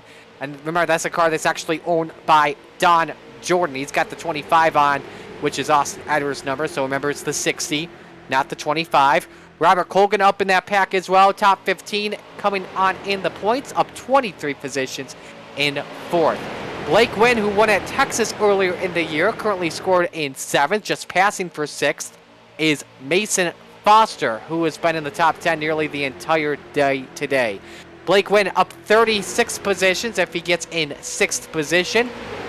Adam Gilliat, who started on pole position, running in position number 8. Another good run for Adam Gilliat currently at the moment, and what is his second XCAL Racing start. You got Sean Patrick in 9th position, up 24 spots on the DBR number 51 machine. Sean Patrick having a good job in his car. 24th in points coming on in for that number. Kevin Church, who we talked about in the last pack race at Iowa, has cracked his way into the top 10. Good run for him at the moment. PDJ Zeller in the 00, running in P11 at the moment. Good run for him as well. He's been quiet throughout this race. The other Gilliat, Jeremy Gilliat in 12th. Him alongside Jordan Babinger in 13th. They're each up 27 positions. Remember, this is Jordan Babinger's first race in a long, long time. It's actually Babinger's first race this season. Last time we saw him, you got to go back to September of 2021. I think it was at one of the Charlotte races, either the Legends Oval or the Tri-Oval. I can't recall when it was. Hey, Brian Ryan seems. Yeah, go ahead. What do you want to bet that once we announce who's in 14th, the stands go wild? Brian Ryan seems currently in 14th position, up 14 spots. He's been having a couple of good runs in these last few weeks, so nice job for him. Steven Rex, who's also been improving throughout the season, currently running in 15th position. Top 10 car in standings coming on in 9th. Sean Andrews also with a great run in 16th position. He's had a tough string of bad luck in these past few races, and races where he has had top 10 speed. Alex Krapser currently in 17th. He's been quiet in this race as well. He's won at super speedways before. It's like at Charlotte last year to end the season, I believe, if I recall correctly. Then you've got Jeff Edgar, who is down in 18th spot. Mike Ashby in 19th position in his XCAL Racing debut for the Austin Edwards team. Nice run for him at the moment. Back in 20th now as Jimmy Johnson has taken away 19th spot. Doug? Well, it looks like EHP is getting hooked up. Austin Edwards currently runs in 21st position, but J&S right there with him. Joe Campbell in 22nd, the two biggest groups in XCAL. Their leaders side by side. Derek Colson runs in 23rd, having a great night. Billy Snodgrass back in 24th, just trying to hang on right now. Kyle Bartles in 25th, starting to make his way forward. Luke Turpin back in 26th. He led earlier tonight. Superman, always one to watch. Stephen Wedden in 27th, hanging out at the back, along with the Mad Bear, Matt Bear, who's in 28th, and you wonder if Austin Edwards is a little worried seeing him in the mirror. Zach Edwards currently runs in 29th, 4 wins in a row, setting an XCAL record this season. Could he pull it off again tonight? Alex Gangler back in 30th. He led early, playing it safe at the back as well. That group involved in that incident coming to pit road, John Friley in 31st. Gerald Thanos Poole back in 32nd place. Nicholas seems also caught up in that incident. Currently runs in 33rd.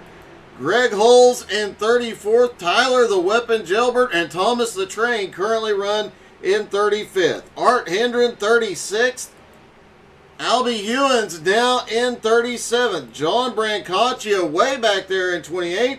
Travis Sukup in 29th. Tim Pruitt, Brad Eblay on pit road in 40th and 41st. And while we're at it, take this opportunity to give you a couple of heads up. Make sure you check out the XCAL Racing web shop at www.xcalracing.com/shop. They've got all your favorite products and the newest products at the XCAL Racing web shop. Include XCAL Racing AirPods case, because those are popular, a Whale PD bath mat, and a Whale PD Christmas ball ornament. All those items just under $20, so make sure you get them at xcalracing.com. Sim Racer Hub is the official statistics provider of XCAL Racing, calculating all of our point standings throughout the season. If you own or manage an iRacing league, let Sim Racer Hub take care of the business for you. Check them out online at simracerhub.com. And also, if you want to be a super fan of XCAL Racing, make sure you sign up at our Patreon. Go to patreon.com. Give a search to XCAL Racing. Must be 18 or older to view our content. Victory Lane is brought to you by Fuel Factor X, the advanced fuel treatment that contains multiple ingredients, each designed for a specific purpose. It's like superfood for your engine. Fuel Factor X prolongs engine life and reduces wear, increases fuel economy, reduces harmful emissions and pollutant, improves vehicle performance and horsepower, and a whole lot more. Use it with every fill-up for all combustion engines and fuel oils, gas or diesel. For more info on it and to purchase it, make sure you go to mydailychoice.com/DeCarlo Buckeyes. Of course, Fuel Factor X Victory Lane is brought to you by KMU Trucking and Excavating. Step aside here and take a break as we work on lap 105. Jose Gaudino with a 2.3 second lead on Ronnie German, Don Jordan, Chris Johnson, and Robert Colgan. Stay with us as we're past halfway.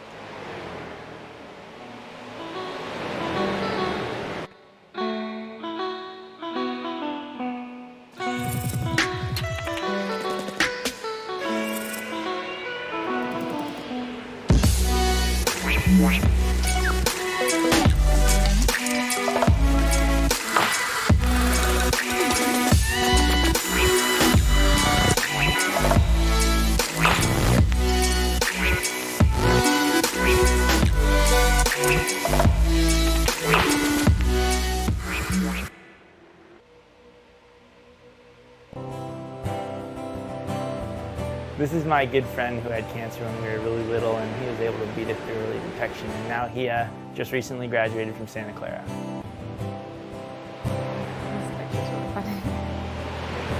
My dad was diagnosed with cancer my freshman year of high school.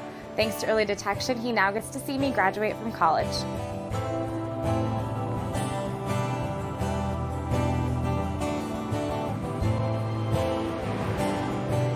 Eight years ago, my mom was diagnosed with cancer, but thanks to early detection, I'll get to spend this Christmas with her.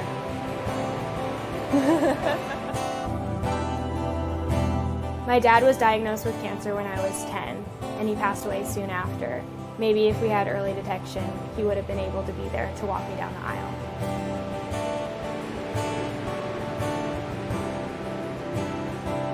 Early detection saves lives.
$108 laps are complete here at Auto Club Speedway in the Multiple Myeloma Research Foundation 400. We're so glad you could join us.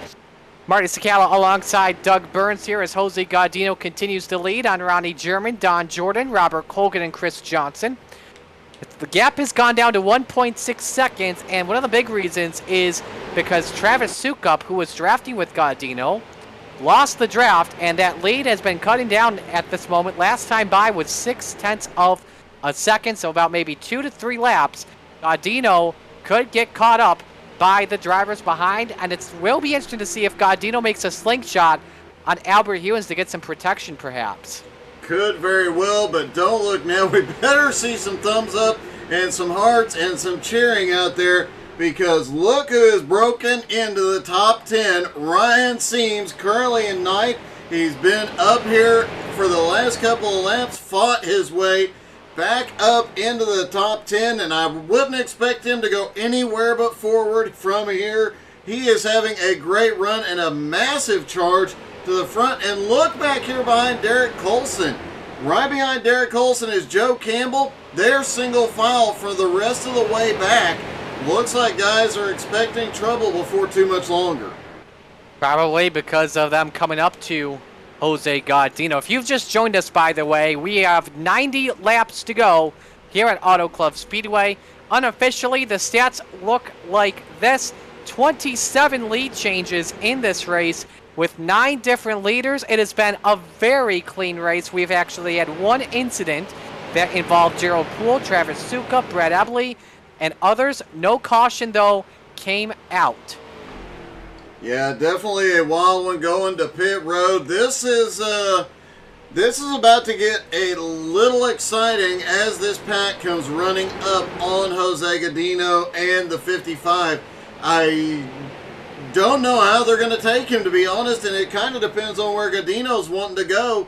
He can make him split him up the middle and use that side draft off both cars to stay up in the front. There's just no telling what's going to happen here.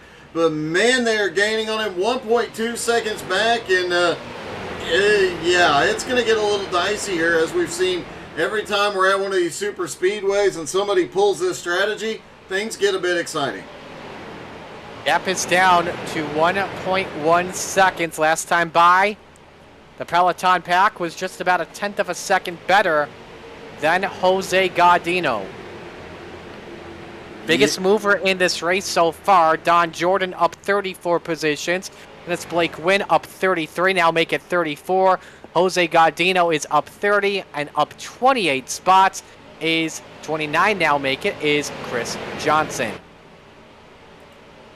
This lead pack of about 12 cars, there's a little bit of a gap right behind. They just closed it. It looked like there was a bit of a gap building, but everybody closing it back up right behind the 9 of Kevin Church. They're starting to pull back up.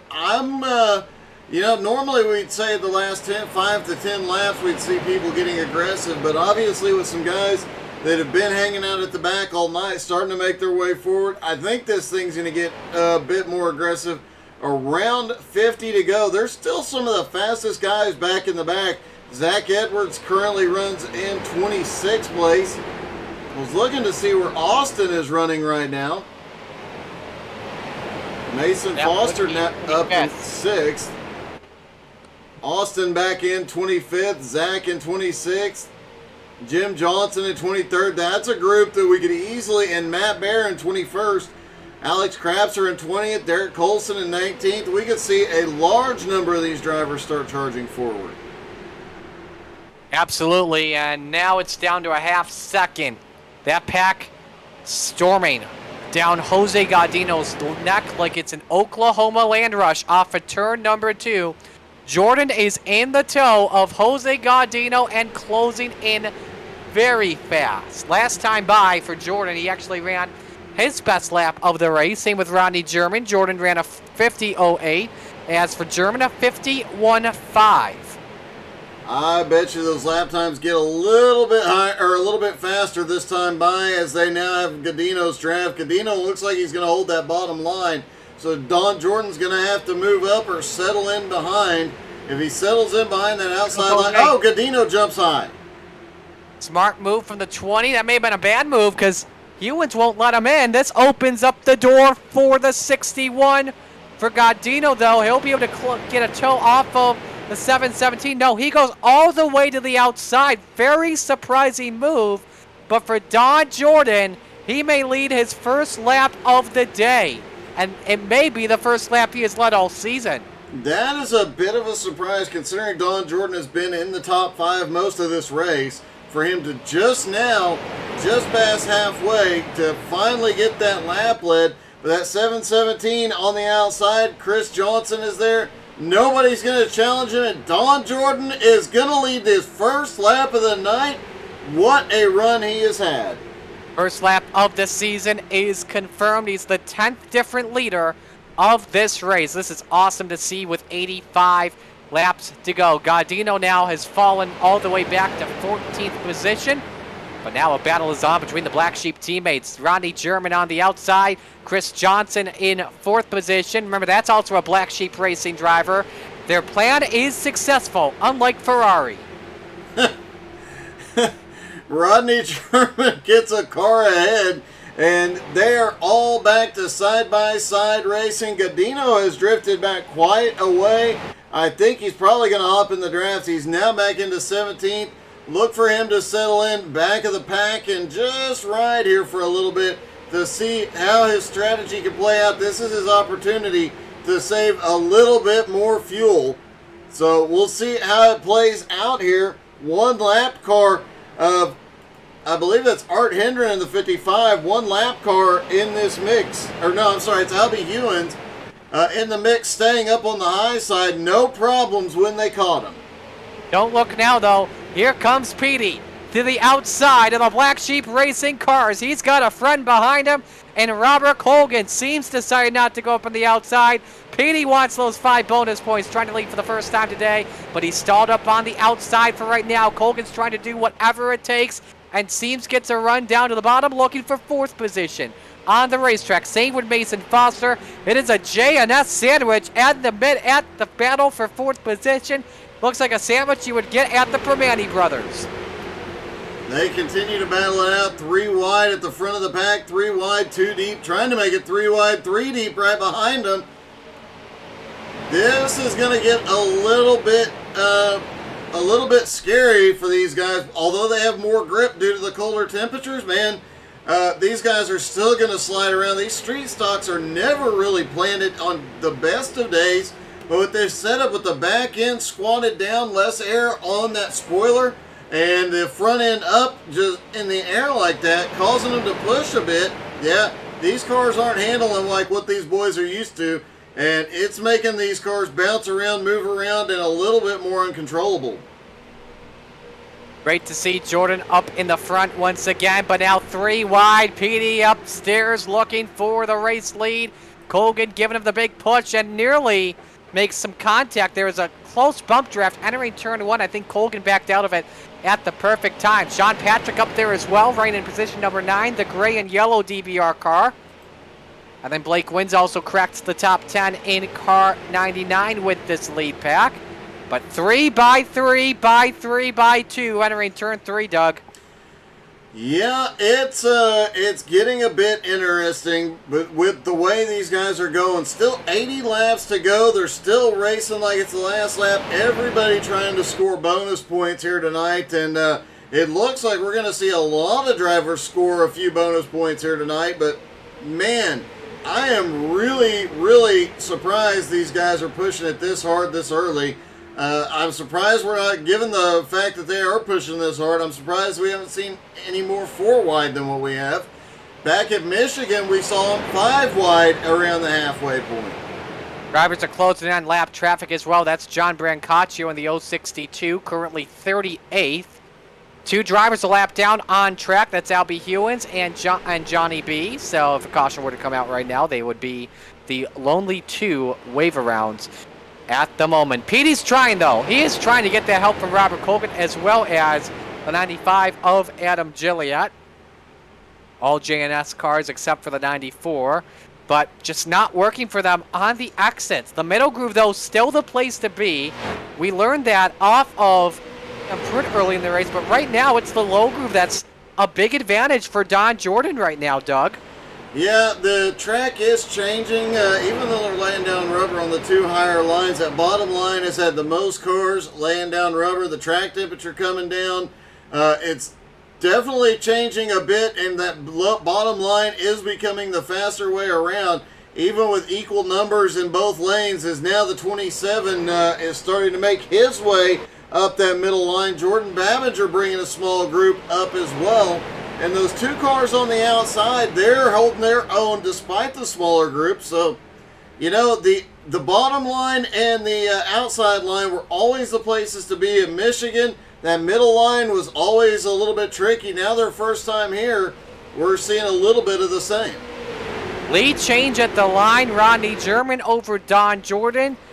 That was in the 10,000ths of a second mark. That's crazy right there.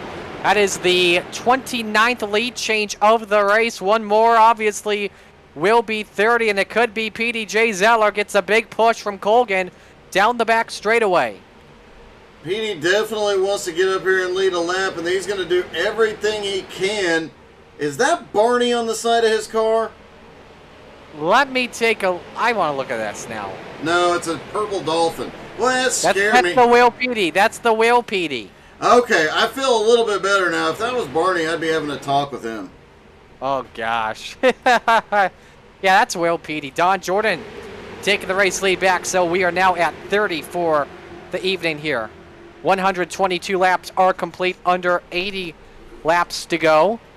3 by 2 by 2 by 2, and you talked about earlier, we saw some guys single file. Matt Bear, Alex Krapser, Jimmy Johnson, Mike Ashby, and then you got your two Edwards and Austin Zach that are being very patient at the moment.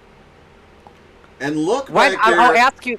Let me ask you this, Doug. I'm sorry to interrupt you here, but if we still see a huge pack and we get into these final laps, when do you stop going single file? When do you have to make your move from the back if you want to get to the front? Man, based on what we saw in Orion Seams, I'd say 15 laps. I'd say 15 to go, you start working your way up, and about 5 to go, you get really, really aggressive in what moves you're making out there. Interesting note, earlier in the season, J&S and Edwards High Performance literally almost at war at one point during the season. Now, look at this. You've got J&S and EHP cars working together here. That is an interesting combo. Could you imagine what if those two teams started working together regularly, what would happen? Oh my goodness. That would be, we'd be in the Twilight Zone. It would definitely be a glitch in the Matrix. But anyway, something I want to mention as well. We haven't seen a lot of this, but I know PDJ Zeller and Matt Bear have been a very good combination. They were at that one track a couple of races ago. I think it was early on in the season. Petey's currently 4th, Matt Bear currently in 24th. I would not be surprised in the final laps of this race if they decide to hook up too and try and get their way up to the front. No, that definitely would be something. We saw them work together also at the Massive Well Petey a couple times in last season in Michigan. We've seen those two get together quite a few times. It would not be the least bit surprising to see those two work together. They have a really good system going to make things happen, and yeah, if they get together, the rest of the field might be in trouble. Something else to consider too here, once we get done with our final pit stop on around lap 140 or so, and we have that race to the finish. Obviously, we know 3 grooves are possible here in the corners, but what about the 4th, all the way up next to the wall on the outside? That's got some marbles on it. Do you maybe try and dust it off early before you make a run for the race lead? Obviously, we know it's possible to go 4 wide here at Auto Club. It's possible to go 5 wide here at Auto Club, and I think we're going to see some of that get dusted off, probably unintentionally at some point before we get down to that last 20 laps. These guys are just starting to push really, really hard. Absolutely, and speaking of pit stops, we are just about 15 laps away from seeing the herd come on into the pits. First guy to come in was lap 67 when Genghis made his way on the pit road. He's been quiet since that pit stop. Currently scored in 13th, so I would assume he would be the first guy to come in. Yeah, although, interesting note, as you mentioned, everybody came in around lap 70, but we know from practice and heats, they can make it as many as 90 laps. You have to wonder if some of these guys are going to stretch it to lap 160 to have the freshest tires, take the least amount of fuel, and just send it to the end. That's a good point. And, we have seen super speedway races and XCAL racing be known for what I like to call a game of chicken at the end of the race. You really wanted to be the one that pits last and takes least amount of fuel and go the distance. That's normally in like the final 15, 20 laps or so. However, though, this is a 2-stop race. We won't be having pit stops in those final laps of the race. They'll be going with over 50 laps to go, just around 50 laps to go if not, and try and make their way to the end. You will not see anyone play chicken tonight, which is going to be very interesting. Different game plan. You also have to think that final pit stop, the teams are going to be working together to get their teammates or their best. You mentioned Petey and Matt Bear. You're going to be trying to find the best person to hook up with, and you're going to get together and try and make it happen. You're going to try and time pit stops together, strategy plans together, and try and make it to the front working together. I don't think we're going to see any single car pit stops this time. Maybe Jose Godino tries it again. Could very well be, but other than that, I don't think we see anybody try it. Jose currently in 22nd, and here comes Genghis. Just when I said he's been quiet ever since his last pit stop, he's on his way up to 4th position at the moment, and we know he can make his way to the lead on the high side. Remember, he went up 37 spots at the start of the race and was in the race lead in under 10 laps. Yeah, Genghis definitely knows what the heck he is doing here tonight, as it looks like Petey drops back a little bit. That outside line, or that middle line rather, losing a little momentum. Genghis up top, though, man, he has figured something out over the last week of practice, and he has been making it happen here tonight. I would not be surprised to see him battling for the win on the last lap. Same here, absolutely. An interesting note, another driver we've talked about a lot tonight, Ryan Seams, currently up in 7th place in that lead pack. I don't remember the last time Ryan won a race. Tonight could be that night because he has been so close so many times recently. I don't think Seams has ever won an XCAL racing event. His best finish this season, 2 6th-place runs at Irwindale and Oxford. Best on a pack race was 9th at Iowa. On a super speedway was 13th at Michigan.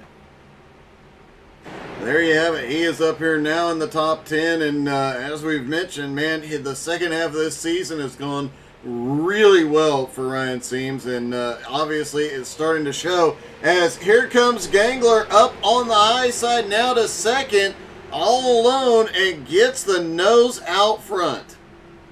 I tell people, this is the guy that knows how to run the outside line at Auto Club Speedway. He is right there up to the quarter panel of Ronnie German. He's got no help, but it seems like from what we've learned throughout the night, Doug, you don't really need help on the outside to get to the race lead. You just got to side draft off of the guys on the inside of you. And he's been side drafting like a fool all night long, and he has definitely figured something out. When he's gotten up front, he's had to be defensive the whole time. It looks like he struggles when he's out front alone, but man, getting to the front. Oh! Man, that got tight. I think he might have gotten Rodney there. We saw a little bounce off the car. I can tell you, by the way, Jose Godino is in with under 70 laps to go. Final stop of the race for him.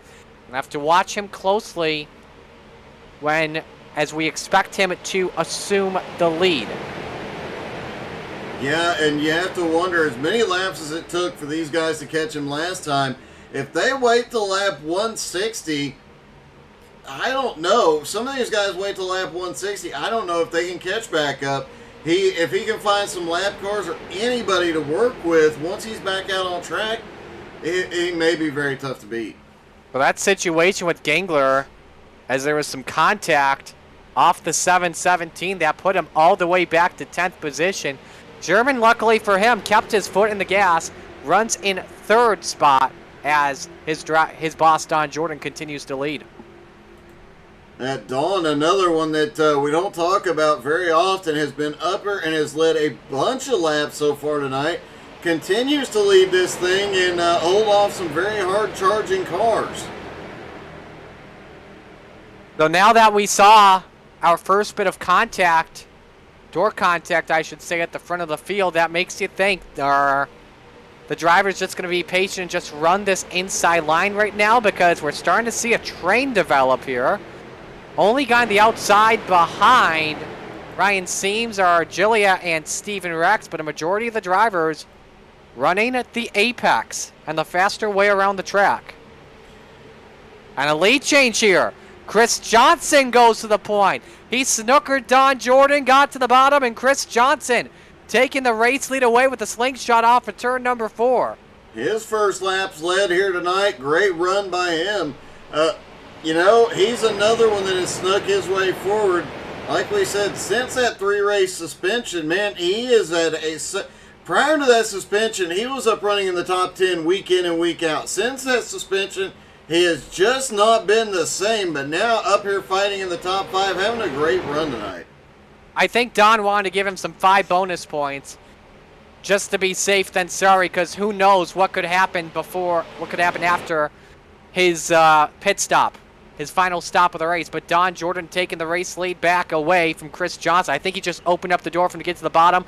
And now, because we see the 717 cut down to the bottom, Black Sheep Racing cars 1, 2, 3 on the inside, and Zeller, the first car, up top in 3rd. And he's going to get help from Seams and Mason Foster as they start working their way up to hop in that outside line. Can they? Oh, a little bobble out of Chris as he goes to the bottom. Mason gives him a big bump. Steven Rex up there on the high side. I thought Mason was going to come up and help. Obviously not. And now the 95 up on the high side. Adam Gilliatt starting to make his way up. Low line lost a bit of momentum there, allows Petey to pull up to the door of Don Jordan. Can Petey take the race lead away here at the line? The answer is... I think he did. Yes, he did. So his first lap today. Petey is our 12th different leader unofficially in this race. And gets 5 bonus points for that. Great. He can thank Ryan Seams and Adam Gilliatt big time. And I think the same with Mason Foster too. Yeah, definitely so. When Mason Foster hopped up to that outside line, the momentum really started to pick up. As Stephen Wetton is now coming off of pit lane. Derek Colson as well. Jose Godino has already come off pit lane. Those 3 drivers stopping alone. I have to question the thought process there. You've got to try and find somebody to work with off pit road. And look at this as Don Jordan as they catch up. Leader. Wow, that got a little bit close with the lap cars ahead. It might have been a good thing for those drag guys to hit pit road just then. Zeller edges out Foster for the race lead. And yes, the Black Sheep drivers are in. This is interesting. I want to go back to Jose Godino. 9 seconds behind Stephen Wetton and Derek Colson. Godino went 2:05 on pit road. Wetton and Colson 1:53 and 1:59 respectively. Now can they go the distance is the question. Oh, there's no doubt about it. We saw everybody make it 70 laps that first run. Jose Godino just changed up the pit strategy and makes it work somehow. So, yeah, I think Jose is going to have no problem whatsoever. And Mason Foster back to the race lead for the first time since, I want to say, lap number 2. Yep. Looked like Petey wasn't aware Mason had led that lap, and after Petey got a few, he's making sure his teammate can get a few laps in here as well. Make sure he can get those 5 bonus points, trying to help out the entire J&S team here. And now Stephen Rex goes to the race lead all by himself. Foster let Rex go by. Let's see if the 36 up 24 spots can get himself 5 bonus points. Would be the 35th lead change of the race unofficially if Rex can lead at the line. First side-by-side battle is Kevin Church and Jeff Edgar for 5th. Still the Black Sheep cars still in pit road, approaching 1 minute and 30 seconds in their stop. Oh, we've got more cars on pit road. Patrick Gangler and Babinger in. Albie Hewen's also in. Not on the 13th. lead lap, but 13th different leader for Steven Rex today. And yes, there was Patrick, Genghis, and Babinger in for their final stops. you know, Albie Hewen's not on the lead lap, but he has played a big part in this race so far because he helped Absolutely. keep Gaudino out front of the pack for a very long time. Gaudino, if his strategy works out here tonight, he has got the 55 to thank. Looking here as Jordan's out. Same with Chris Johnson. Same with German. They went over 2 minutes on pit road. That's interesting. See if Wetton and Colson can get by them. Nobody amongst the lead pack decides to pit. I think Seams and Tandy, they're still working their way into pit road. Remember, they were in a completely different pack. Yeah, starting to see all the green flag stops now, and this is going to shake things up. And the question here is, how much does it split up the pack, or will we see, like we did on that first pit stop, the biggest part of the pack was only separated for a couple of laps, and then they were all hooked back up. Absolutely. Jobber and Hendren coming to pit road.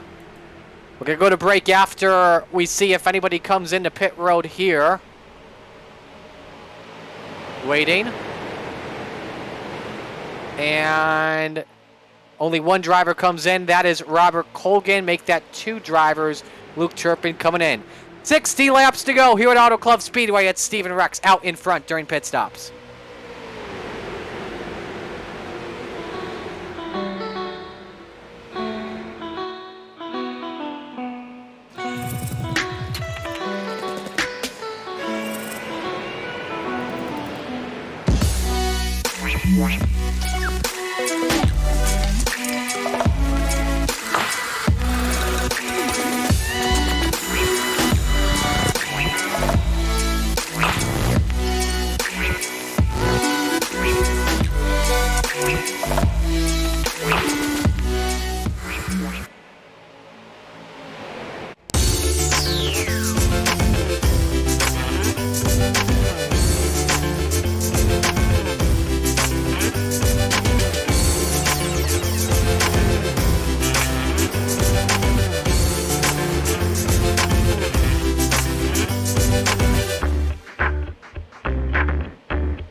Are you ready to chase the moonlight? Community-based and talent-driven, Moonlight Speed Concepts has what you need to take your iRacing experience to the next level. Founded by passionate owners that care about the community and housing some of the top setup builders and drivers on the platform, Moonlight Speed Concepts offers custom paints, driver coaching, and setups for dirt, asphalt short track racing, and eNASCAR competition. Partnered with top brands in both real world and simulation. Follow us on Facebook or visit moonlightspeed.com and find out why these businesses chase the moonlight and why you should too. Moonlight Speed Concept, where all we chase is moonlight.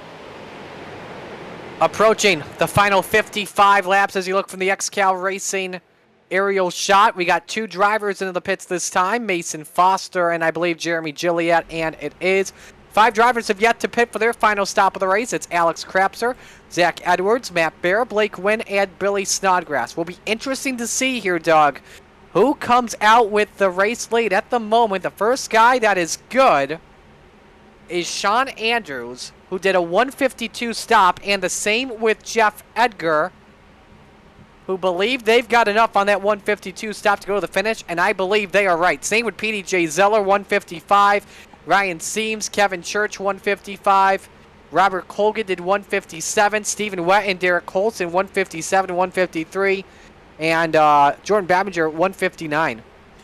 Yeah, I think pretty much everybody is good. I don't even think there's a big question mark on Gaudino at this point in time because he was on pit road long enough at 2:05 to get a full tank of fuel as Krapser and the rest of the crew come to pit road. Final stops are underway in this race. Your top 5 have brought their cars in. They're going to go the distance right here, right now. Kyle Bartles currently showing in 11th. He is the leading car out on track right now. They try and gather everybody up back behind him. Sean Andrews, Jeff Edgar, and Petey are there. Absolutely. Looks like Rex is about to come off pit road, and everybody's sitting there for that long final stop. Almost 2 minutes for a bunch of, and over 2 minutes for several of these drivers as they try and get a full tank, enough fuel, rather, to make it the distance from here. Surprised nobody tried to stretch the fuel out at all here.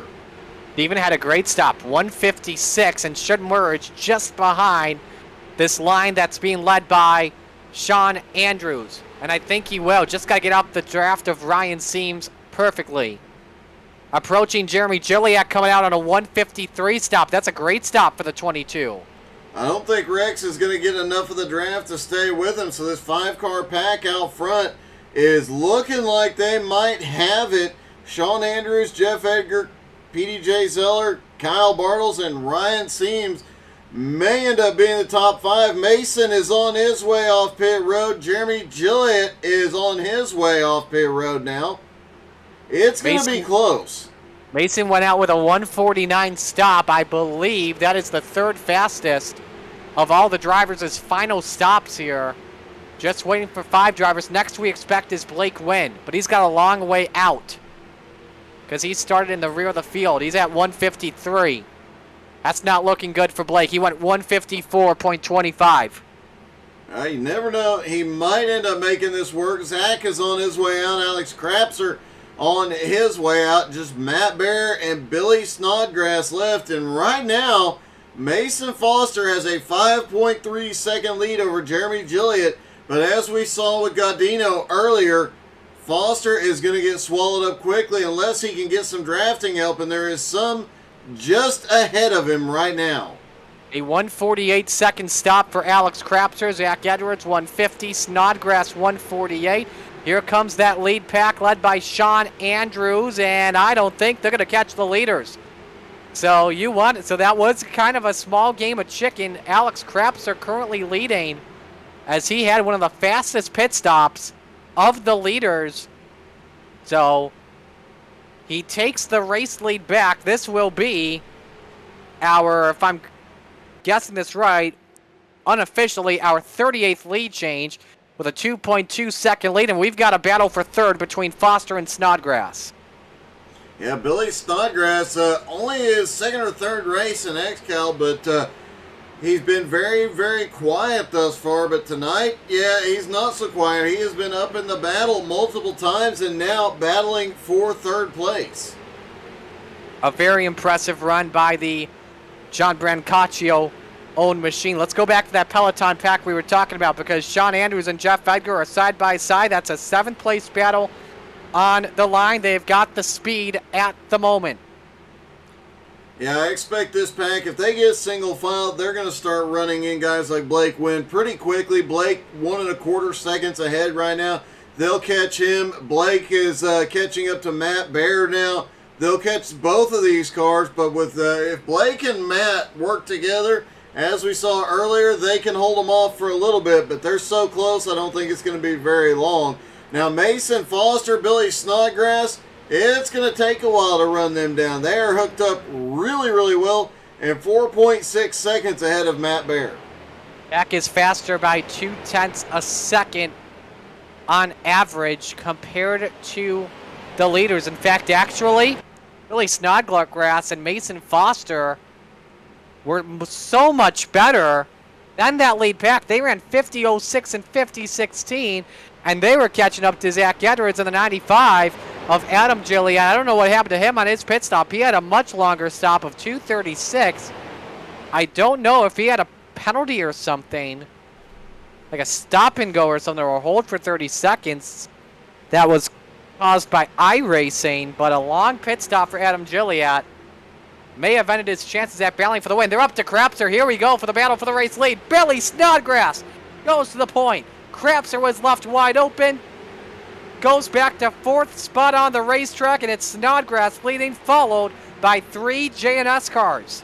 Yeah, it looked like Zach just hopped out of line to hop up and help Krapser get up to speed and stay with him. They're still in the drafting range on Mason, and I'm sure Mason's probably dragging the brake just a little bit to make sure his teammates catch back up. Billy Snodgrass can't do it alone out front. So these guys, 3 J&S cars and Billy Snodgrass, they have a 4.6 second lead on Matt Bear and Blake Wynn, who have actually pulled away just a little bit from this third group with led by Sean Andrews. That gap is now 1.5 seconds, and they're extending it. They are better by 0.2 of a second last lap. If I am Sean Andrews, I am thinking, come on, guys, get down to single file. Get down to single file. We can catch these guys. We're battling for position. We're side drafting. We're losing so much speed. We gotta catch them. We know we're better. We're single file. Yeah, it doesn't look like that group is going to do it, though. They're fighting like it's going to be like they are battling for the win, and Blake Wynn and Matt Bear continue to extend that lead, but now Sean Andrews pulls ahead on the bottom. Looks like he's going to have a little help. That outside line still formed up, not getting in line. But now you look at your top 5, or your top 4, rather. It is Mason Foster, followed by 3 J&S cars. Now remember, they've got Adam Gilliat, who is also a J&S car, the last car on the lead lap. Have J&S figured this strategy out right to have the best chance at winning this race? Well, it's sure looking like that. They've got a 5-car draft going on here. They're pulling away from Matt Bear and Blake Wynn right now. I think they might have something figured out, and it would not be any problem at all for Mason Foster and crew to get around Billy Snodgrass. The 3 of them hook up to the high side or find a way to get underneath them. They're going to go by. Bear and Wynn are running just about the 0.2 of a second better compared to the leaders on the racetrack. Now Jeff Edgar's pack is running a lot faster, because they have realized that they're battling for position. They are slowing down. I think somebody may have heard the stream. If you did, if one of you guys did, send me a text message after the race saying you did. So, on Discord. So, that's the update there. And now Billy Snodgrass has lost the race lead. They faked out Billy, and Mason Foster goes to the point. Actually, Snodgrass got tight off of turn 2. He went wide. He wanted to get back in the draft. And Mason Foster now back in the race lead. Top 3 J&S cars, and they got 4 working together. 40th lead change unofficially in this race. I don't think Zach has led a lap tonight. Alex Krapser has. Mason Foster has. How long before they let their teammate get up there into the front and make sure all 3 drivers get 5 points here? That's a good question for sure. Looking at lap times once again, leaders 50.5. Wynn and Bear running even laps. Jeff Edgar's pack, 50.3s. Now the pack behind, being led by Stephen Wetton, and I don't think his pack that's in 14th realizes well that they could be very fast too. They've got the bigger line if they went single file compared to the pack ahead of them. And oh, hang on, Jeff Edgar went off track. Edgar is off track in turn 4. That's his pack, by the way. I don't know if there was some contact. I think there was a bump draft off of Steven Rex, and there was. There was a And that's a big shame. bump draft. That's a shame. Rex manages to keep it going. He gets back up on the track. A lot of guys get very evasive very quickly, and he'll keep going, but Jeff Edgar just lost a lot of ground. That was a guy that had a big chance to possibly win this race, and now those chances may have been spoiled unless we get a caution flag that flies, and that pack lost about maybe a half second because of the contact from Steven Rex, and this turns into Steven Rex's line as he currently runs in 7th. I bet you Jeff is not going to be happy in the chat after this race as we go back to your race leaders. Billy Snodgrass is still with the lead pack, and they are at the line pulling away by about 0.3 of a second over Blake Wynn. And we'll check here with the pack now being led by Steven Rex. They have actually lost some time as well, even on a full lap without Jeff Edgar, but they got to take some time and just get the cars back up to speed, back up into momentum. Yeah, it's a shame what happened in that group behind. Even though they are side by side, it looks like they are starting to reel in. That pack led by Steven Rex, now down to 2.4 seconds at 2.3 now. They are coming, and they're going to get there. But will they have enough time? 45 laps to go. They've got to absorb the group ahead and then continue marching forward. Once they absorb that other group, though, the battling will begin again in earnest. I don't know that anybody back here is going to be able to catch up. The only hope they may have at this point is a caution, but I hate to say it out loud, but could we see them go green to checkers? That's a good question. Perhaps. Remember, these are the greatest street stalkers in the world, and that could possibly happen under 50 laps. Oh, wait, remember, 5 laps to go. The cautions are turned off in XCAL rules. I want to go back. Speaking of lap times, that pack that's led by Stephen Wetton, that's the fastest pack right now at the home. They're running 50.2s, and I think I just heard an engine go boom. Checking to see ahead, and actually I may have been just hearing things. So I think you're hallucinating again. Yeah, I think so. Probably too much root beer tonight. So Probably so. yeah, absolutely. Anyway, even though that pack that's in 13th, they are the fastest pack on the track. If they absorb the pack led by Steven Rex going up to Ryan Seams, this could get interesting. See if they could pull the lap times down big time. But they are currently, at the moment, 7 to 10 seconds back on the JNS pack. That's going to be very tough.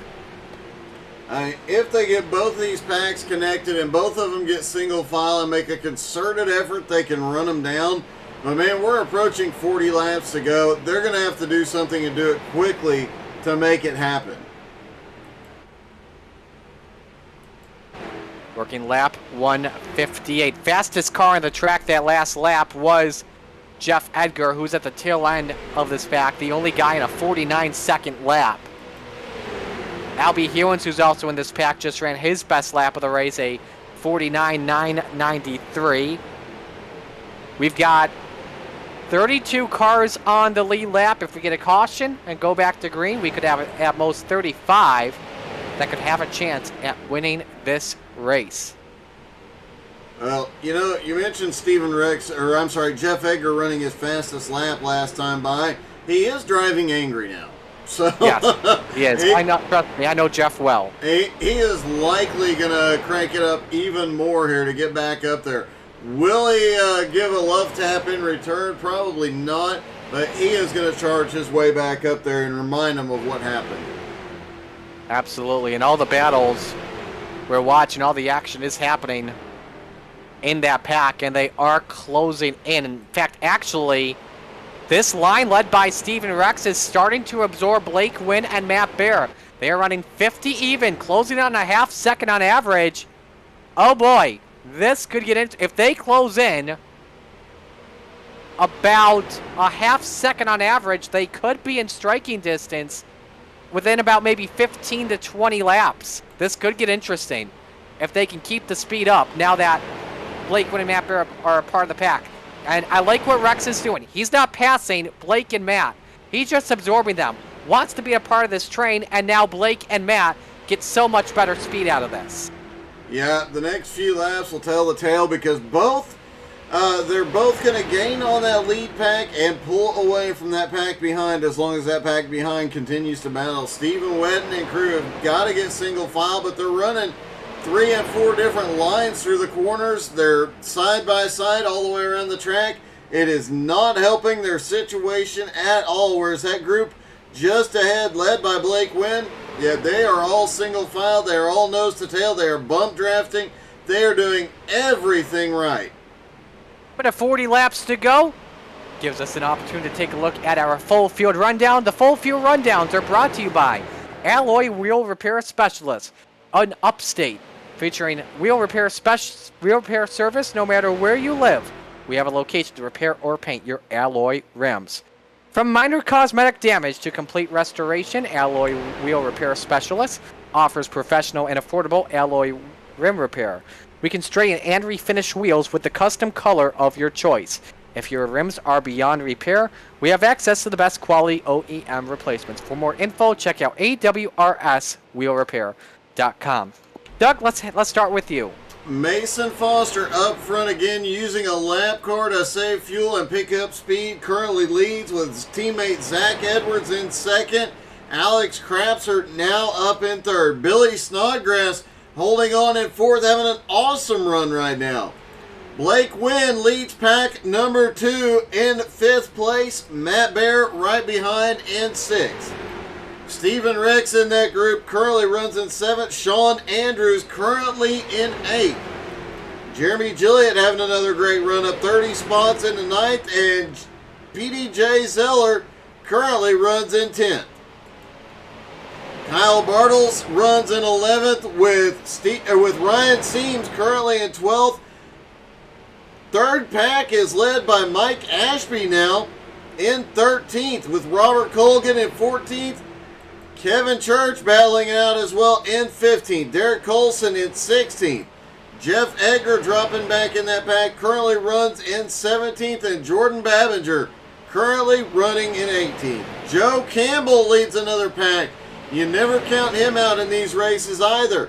He is in 19th and leading Austin Edwards around in 20th. Superman currently running in 21st. Marty? Yeah, speaking of Luke Turpin, it's been a really quiet night for him tonight, down 16 spots from the drop of the green flag. The drivers from 20th on back will likely need a caution if they want a chance at winning this race. Behind him, you got Jimmy Johnson currently in 22nd spot. 3 seconds behind him, we've got Ronnie German, who has had a great car throughout this race, and then the final round of pit stops kind of cost him just a little bit. Currently scored in 23rd position. Sean Patrick's in 24th. Alex Gingler, who's also had a great night, up 13 spots at the moment, has been running up in the front. He'll receive 5 bonus points as well for leading a couple of laps in 25th. An awesome run tonight for Don Jordan. Yes, he has scored in 26th position. Same with Chris Johnson, another Black Sheep Racing car like German. They've been able to run up near the front tonight and have been able to lead laps. So very happy to see this team have some success here. If they get a caution, who knows? They could be battling at the end depending on what happens. Jose Gaudino, who's been leading some laps, is 28th, and the pit stop all by himself definitely cost him, in my opinion. Nicholas Seams currently in 29th position. He's down 21 from the drop of the green. Gerald Thanos-Poole, who spun in the lone incident of the race, not a caution.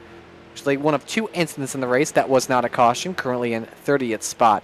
Adam Gillia, who's the last car on the lead lap, he currently runs in 31st position, working with the leaders, the top 3 all JNS racing cars that are also Gilliatt's teammates. Greg Holes, the first car a lap down, he's currently in 32nd. Tyler Jalbert runs in 33rd. John Friley, 34th. Those are the drivers that are eligible for the waiver round. It is a battle for waiver rounds as well. Keep in mind is Albert Hewins is about 0.2 of a second behind. Art Hendren, 0.6 of a second. Give me 3/4 of a second behind on John Friley. They are in that same pack. Stephen Whiten just pitted. He's currently in 37th. John Brancaccio, who is inside the top 5 for a part of the race, is in 38th. 3 drivers are out of the race. Travis Sukup, Tim Pruitt, and Brad Ebley, currently in 39th through 41st. Let's update you on that second pack. The gap has closed down to 6.1 seconds. Checking lap times here at the stripe, though, they were 0.3 of a second slower to Mason Foster last time. So this is starting to get a little interesting. Blake Wynn and crew 5.6 seconds behind the lead 4 cars, but that lead 4 cars is actually starting to open a gap back up. This group has got to get more single file. They've got 34 laps to get it done. It's becoming a big question mark. Can they do it without a caution here? That's absolutely a great question, but they're starting to get a little bit racy behind the leaders. Look at Matt Bear going up on the outside. Jeremy Gilliatt up there as well. Second biggest mover of the night, up 32 spots. Blake Wynn's the biggest, up 37. See if they go down to single file here. Last time by, they were 1/10 of a second better, but Gilliatt says, I want to lead this pack. I believe I'm the one that'll be what it takes to be faster. Blake Wynn and Steven Rex are thinking, you guys are kidding me. They're back a half a straightaway. I think if you just stay where you are, you have a chance at it.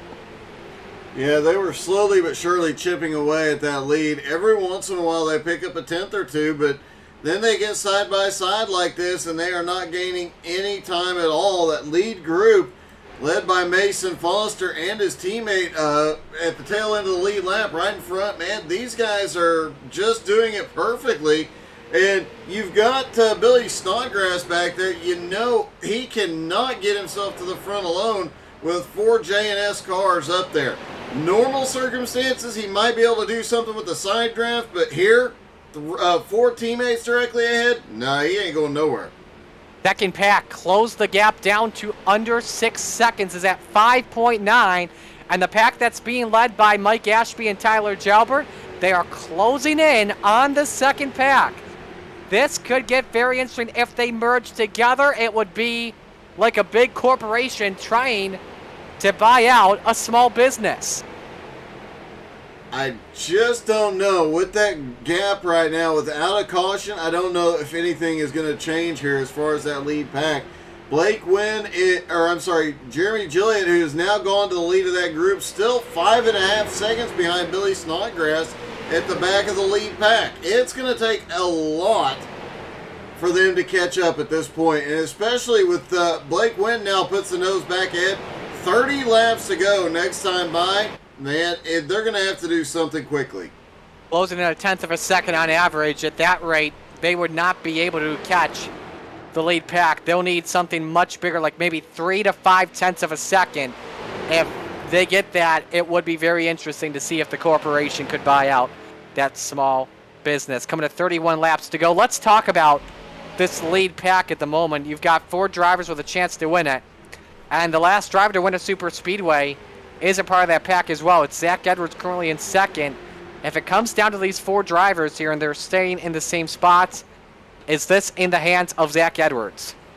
It could very well be, but, Mason Foster did get a win last season at Michigan, so cannot count him out. And he was constantly in contention for wins during the massive Well PD last year, too. So Mason Foster is definitely going to be one to watch here.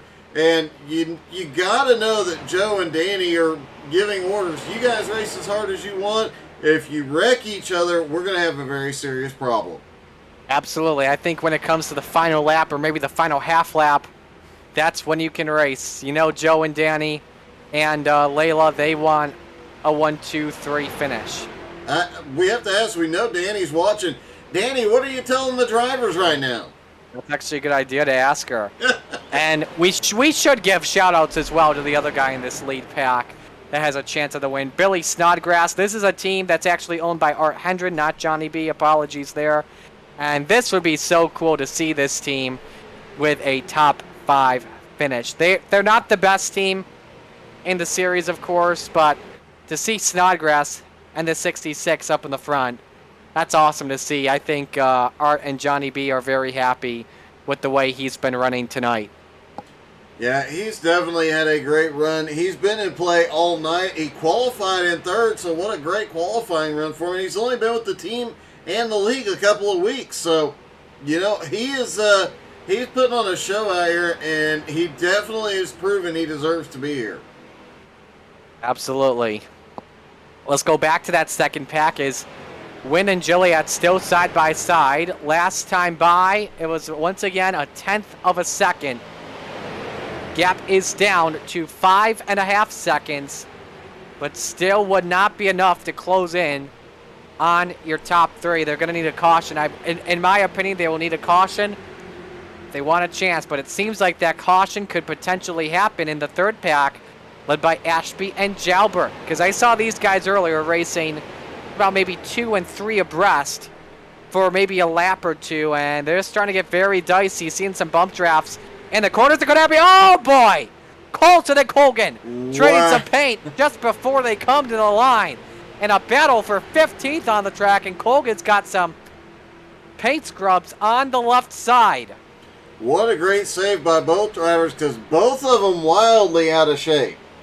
Absolutely, and that may cost that third pack some time to try and merge up. Probably not a lot for Ashby, as they were closing in by 0.2 of a second on average. In fact, that second pack lost time to the first pack.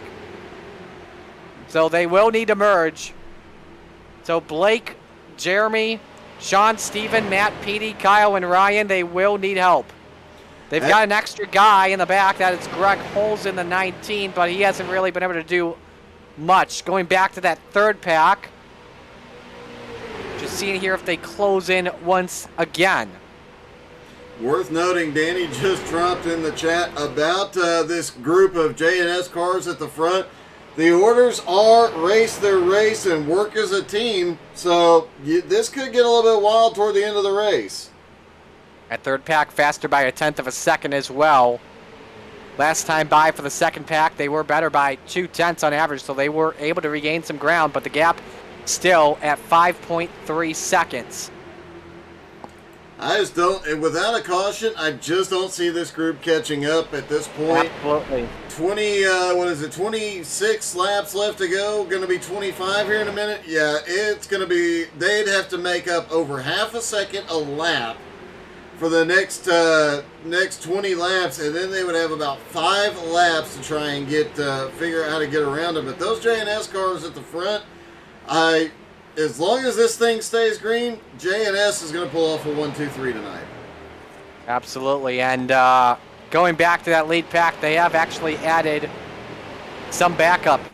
Johnny B has merged in with this lead pack, and you know, actually, that could help out the 66 teammates.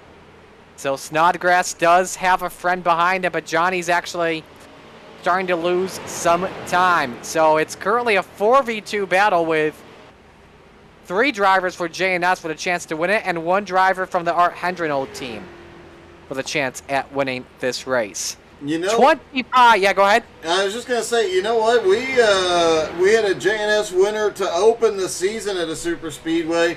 I don't remember who won Michigan. It may have been another one. Jack Edwards. Oh, there you go. It has been a J&S sweep. I think their super speedway program is at the top of their game right now. Absolutely. We saw Joe win at Charlotte. Only driver that's not from J&S to win was Blake Wynn at Texas this season. Of course, we know Zach won at Michigan. And now we've got this race that's coming down to the wire. Coming to 24 laps to go. Mason Foster leads Zach Edwards, Alex Krapser, Billy Snodgrass, and Blake Wynn. When we come back, we're taking you to the finish. Stay with us.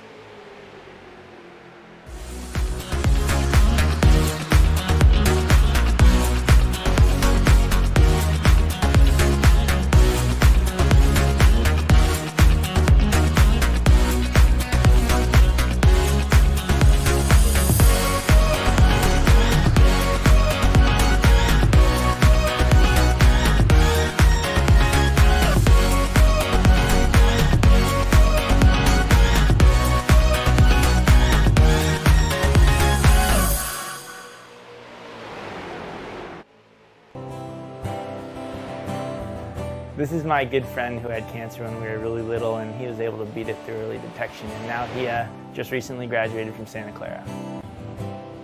This picture's really funny.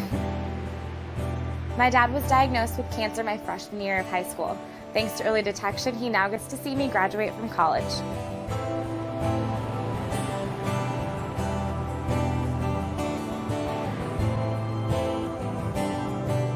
"8 years ago, my mom was diagnosed with cancer, but thanks to early detection, I'll get to spend this Christmas with her."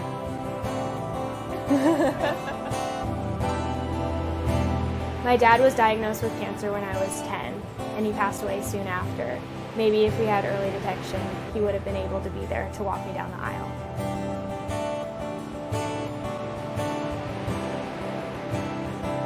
Early detection saves lives.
Coming to 20 laps to go, no change amongst the top four, but Sean Andrews is into fifth, and the second and third packs have merged together, and it's hard racing at the moment for the top 5 spot. Yeah. So as we switched over to them in the middle of the commercial, holy crap, they were 3 and trying to get 4 wide. If we see a late caution, this is the group it's going to come from. These guys are pushing it. Even though they're not right now battling for the lead or battling the leaders, that gap is still 4 3/4 of a second up to Billy Snodgrass. They are still going at it like they're going for a win here. Ryan Seams is in this battle with Blake Wynn, Jeremy Gilliott, Stephen Rex, and Petey. Let's take a look at the lap times here at the line. And last time this pack was a 10th quicker, down to 5 seconds. And again, still won't be enough. It would probably be down to 3 seconds if they kept it this way on average. Last time by, this time it was once again a 10th. It was, oh, hang on, Tyler Gilbert sideways and gets into Derek Colson. Around they go. Colson's out of harm's way. No caution. We stay green. That is the end for Colson for a chance at winning. He keeps it going. We stay green. Let's take a look at the Flaming Karma replay here as Derek Colson stuck in this mess up on the high side, and Tyler Gilbert, I can't tell if he got a bump or not. I think he might have gotten a bumper. Gets pushed up, turned around, and stuck on the outside wall with nowhere to go. Still no caution. Great save by the other drivers as there was about 4 or 5 cars that got completely sideways and pulled it back around. What a great job. But even with that happening, that shrunk the size of that back group. The gap now down to 4 1/4 seconds, but they are still not gaining enough. That may have just ended, perhaps, if we go green the rest of the way, that may have just ended the chances for this entire pack to win a race now that they've broken up into two. However, though, that pack was 0.2 of a second quicker last time by, but I have a good feeling that the guys are going to be a lot slower now. Yeah, Sean Andrews leading this pack. They're 3 wide up at the front and not gaining nearly enough time every lap. Mason Foster, while that group is not as fast as that lead pack, they are not losing a ton of time, and they're working as a team. Despite 2 different teams there's 4 J&S cars in that group, 3 on the lead lap. These guys really got a great chance here. 0.2 quicker at the moment. Just trying to think here. It's down to 4.5 seconds. 4.319753 It would be down to maybe 1.5 seconds, I would want to say. It still wouldn't be enough. I think they would have to be 0.3 of a second quicker if they want a chance at winning. But with how far that third pack is back, I don't see them getting up to 0.3 better per lap. Worth noting that at 10 laps to go per XCAL rules, there will be no more wave rounds. At 5 laps to go, there will be no more cautions. Only, go ahead. Only 3 incidents tonight. 2 of them single car, or single car impacted anyway. And that pit road incident that involved about 3 cars, but all of them cleared the racing surface. Every incident tonight has cleared the racing surface, so no cautions. So because we have a couple of confused viewers out in the comments. Let's explain the rules here in XCAL Racing. If a car is spun and the car is out of the racing groove, like Derek Colson was on the high side, a caution will not come out. He was able to get the car going completely out of harm's way, so we stayed under the green flag. That's the rule. And also, it was a single car spin, too. If we get cars that are spun and traffic is coming in the racing groove, that is when Aaron Hillebush will fly the caution. So 15 laps to go. We're 10 laps away from having a caution-free race to the end.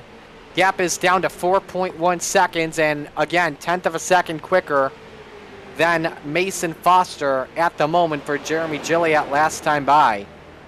Yeah, look at the... Oh! Gilliatt, oh my goodness. Andrews and Gilliatt were asking for a caution there. Yeah, they really, really were, and goodness, you know, those guys, I was about to say, there is a ton of bump drafting going on in this group. They are doing everything they can to catch up, but from Jeremy Gilliatt to Billy Snodgrass, still just over 4 seconds with 14 laps to go, and we probably ought to stop talking about the potential for a caution-free race. Last time we talked about that with about 7 or 8 to go, guess what happened? Yep. Bump drafting still happening amongst that second pack. If you go back to the third pack, which are pretty much out of this race, they are currently 2.7 seconds behind. So that's not going to happen, unfortunately, tonight for anyone in that third pack. That second pack, I don't think they're going to have a chance either. They will need a miracle to win this race. Still a bit of racing to go, and anything can happen. But that second group is trying like crazy to bring a caution out. They know there are higher stakes, and Petey gives Rex the door, saying, "Get out of here! I want to push Seams." Ryan Seams second in that middle line. That middle line in that group has really been the fastest out there. They might actually, with a little help, might actually be able to push ahead and force this group to go single file. I think it'd be too little too late, but you know, holy cow, Blake Wynn comes up. Blake Wynn and Jeremy Gilliatt, not only are they battling for a position on the track for 6th, they are also battling for 5 more bonus points, because look at the battle for hard charger. Right now, they're each up 34 spots in 5th and 8th positions. Whoever gets the hard charger will be up 5 bonus points. But if it's a tie, it would be the higher position, which would be Gilliatt. So there is multiple battles, and you know, not to mention the points battles this late in the season. There's a ton of those, and I'm sure a ton of drivers and owners out there thinking about those points battles. Speaking of one, where Austin Edwards, our points leader, back in 19th place, he fully expected tonight to be a throwaway race. Still in the top 20, so, he's not going to lose a ton of points. And Joe Campbell right in front of him in 18th. Great points lead coming in for Austin Edwards. The gap coming on in was 409 points. Top 4 still working together. Top 5 are just trying to bump draft their way to try and close in better and better. Still a tenth a second on average. They're not going to have what it takes. They keep it going to have a chance at winning. We're coming to 10 laps to go. If the leaders come by the line this time, we have eliminated pretty much, maybe if I were to guess correctly, 3 drivers at a chance at winning this race. Tyler Jalbert, Albert Hewins, and Greg Holtz would not win this race. It would come down to 30 drivers if we get a caution in the next 5 laps. And look at this league pack. They're about to pick up another lap car. Ought to make things a little bit faster for them. Even just a couple hundredths of a second right now. Everything is benefiting them as this second group is still staying too wide. The gap now 3.8 seconds. They are starting to chop away at it as they've settled down to 2 lines, but still not going to be enough. That's Stephen Wetton, who lets the leaders race it amongst themselves. Again, keep in mind, the leader is not the 95 and Adam Gilliatt. He's the last car on the lead lap. He wants to stay the last car on the lead lap because if he gets lapped by Mason Foster and the yellow flies, he is out of this race. Yeah, so Wetton... I imagine his team is just sitting there saying, you know what, as long as we don't have to battle, you can stay right where you are, and we're not going to fight you. This way, if the caution comes out in the next 4 laps, he gets to come back to the lead lap, and they, meanwhile, get to sit behind him and draft, and they don't have to worry. 9 laps to go. 5 to go, no cautions whatsoever. Wow. Never thought I'd see it. We had a caution-free race one time this season. That race took place at Bristol. Jeremy Leto won that with an asterisk on it. Sorry, Leto. Well, there was a good reason for a no caution event there, and that was the first time in XCAL history that we have had a caution-free race. But due to the driver's strike, there was 3 cars on track, and man, Leto really did kind of dominate that one. I would have liked to have seen what Leto could have done against the rest of the field. 8 laps to go. See what's going to happen with this second pack. Obviously, you can't intentionally cause a caution, but could somebody maybe bump draft their way to a caution? Like maybe, well, not for Tyler Jalbert because he is in the front of this pack with clean air ahead of him. So that's going to be tough on his end because we know Tyler Jalbert. Just kidding, Tyler. No offense. We're just looking at situations of those what-ifs. The gap is down to 3.15 seconds now. They are definitely closing in. They have definitely found a lot more speed. 8 laps to go, 3.1 seconds. They gained, about 0.6 of a second? 5.5? I don't think they can make it. It was 0.3 last time. Let's look this time at the line. This time it's 2. Man, I don't see them. They're not going to get to him, but man, they're going to give it one heck of a run. Absolutely. Let's go back to that lead pack. No change amongst the top 4 for the past 20 laps or so. In Foster, Edwards, Krapser, and Snodgrass. I'm willing to bet when this thing hits lap 5 and Aaron says green, green, green, the 95 pulls up, drops to the back of this lead pack. He has no reason to stay up there and battle those 2 cars that are back there at the tail end of the pack. Those are not positions for him. He's going to let his teammates fight it out. Wetton has gone to the back of this line, so this is a 7-car train. Foster thinks about going around the outside, maybe. That got too close there. Brancaccio loose, entering turn 1. He keeps it going.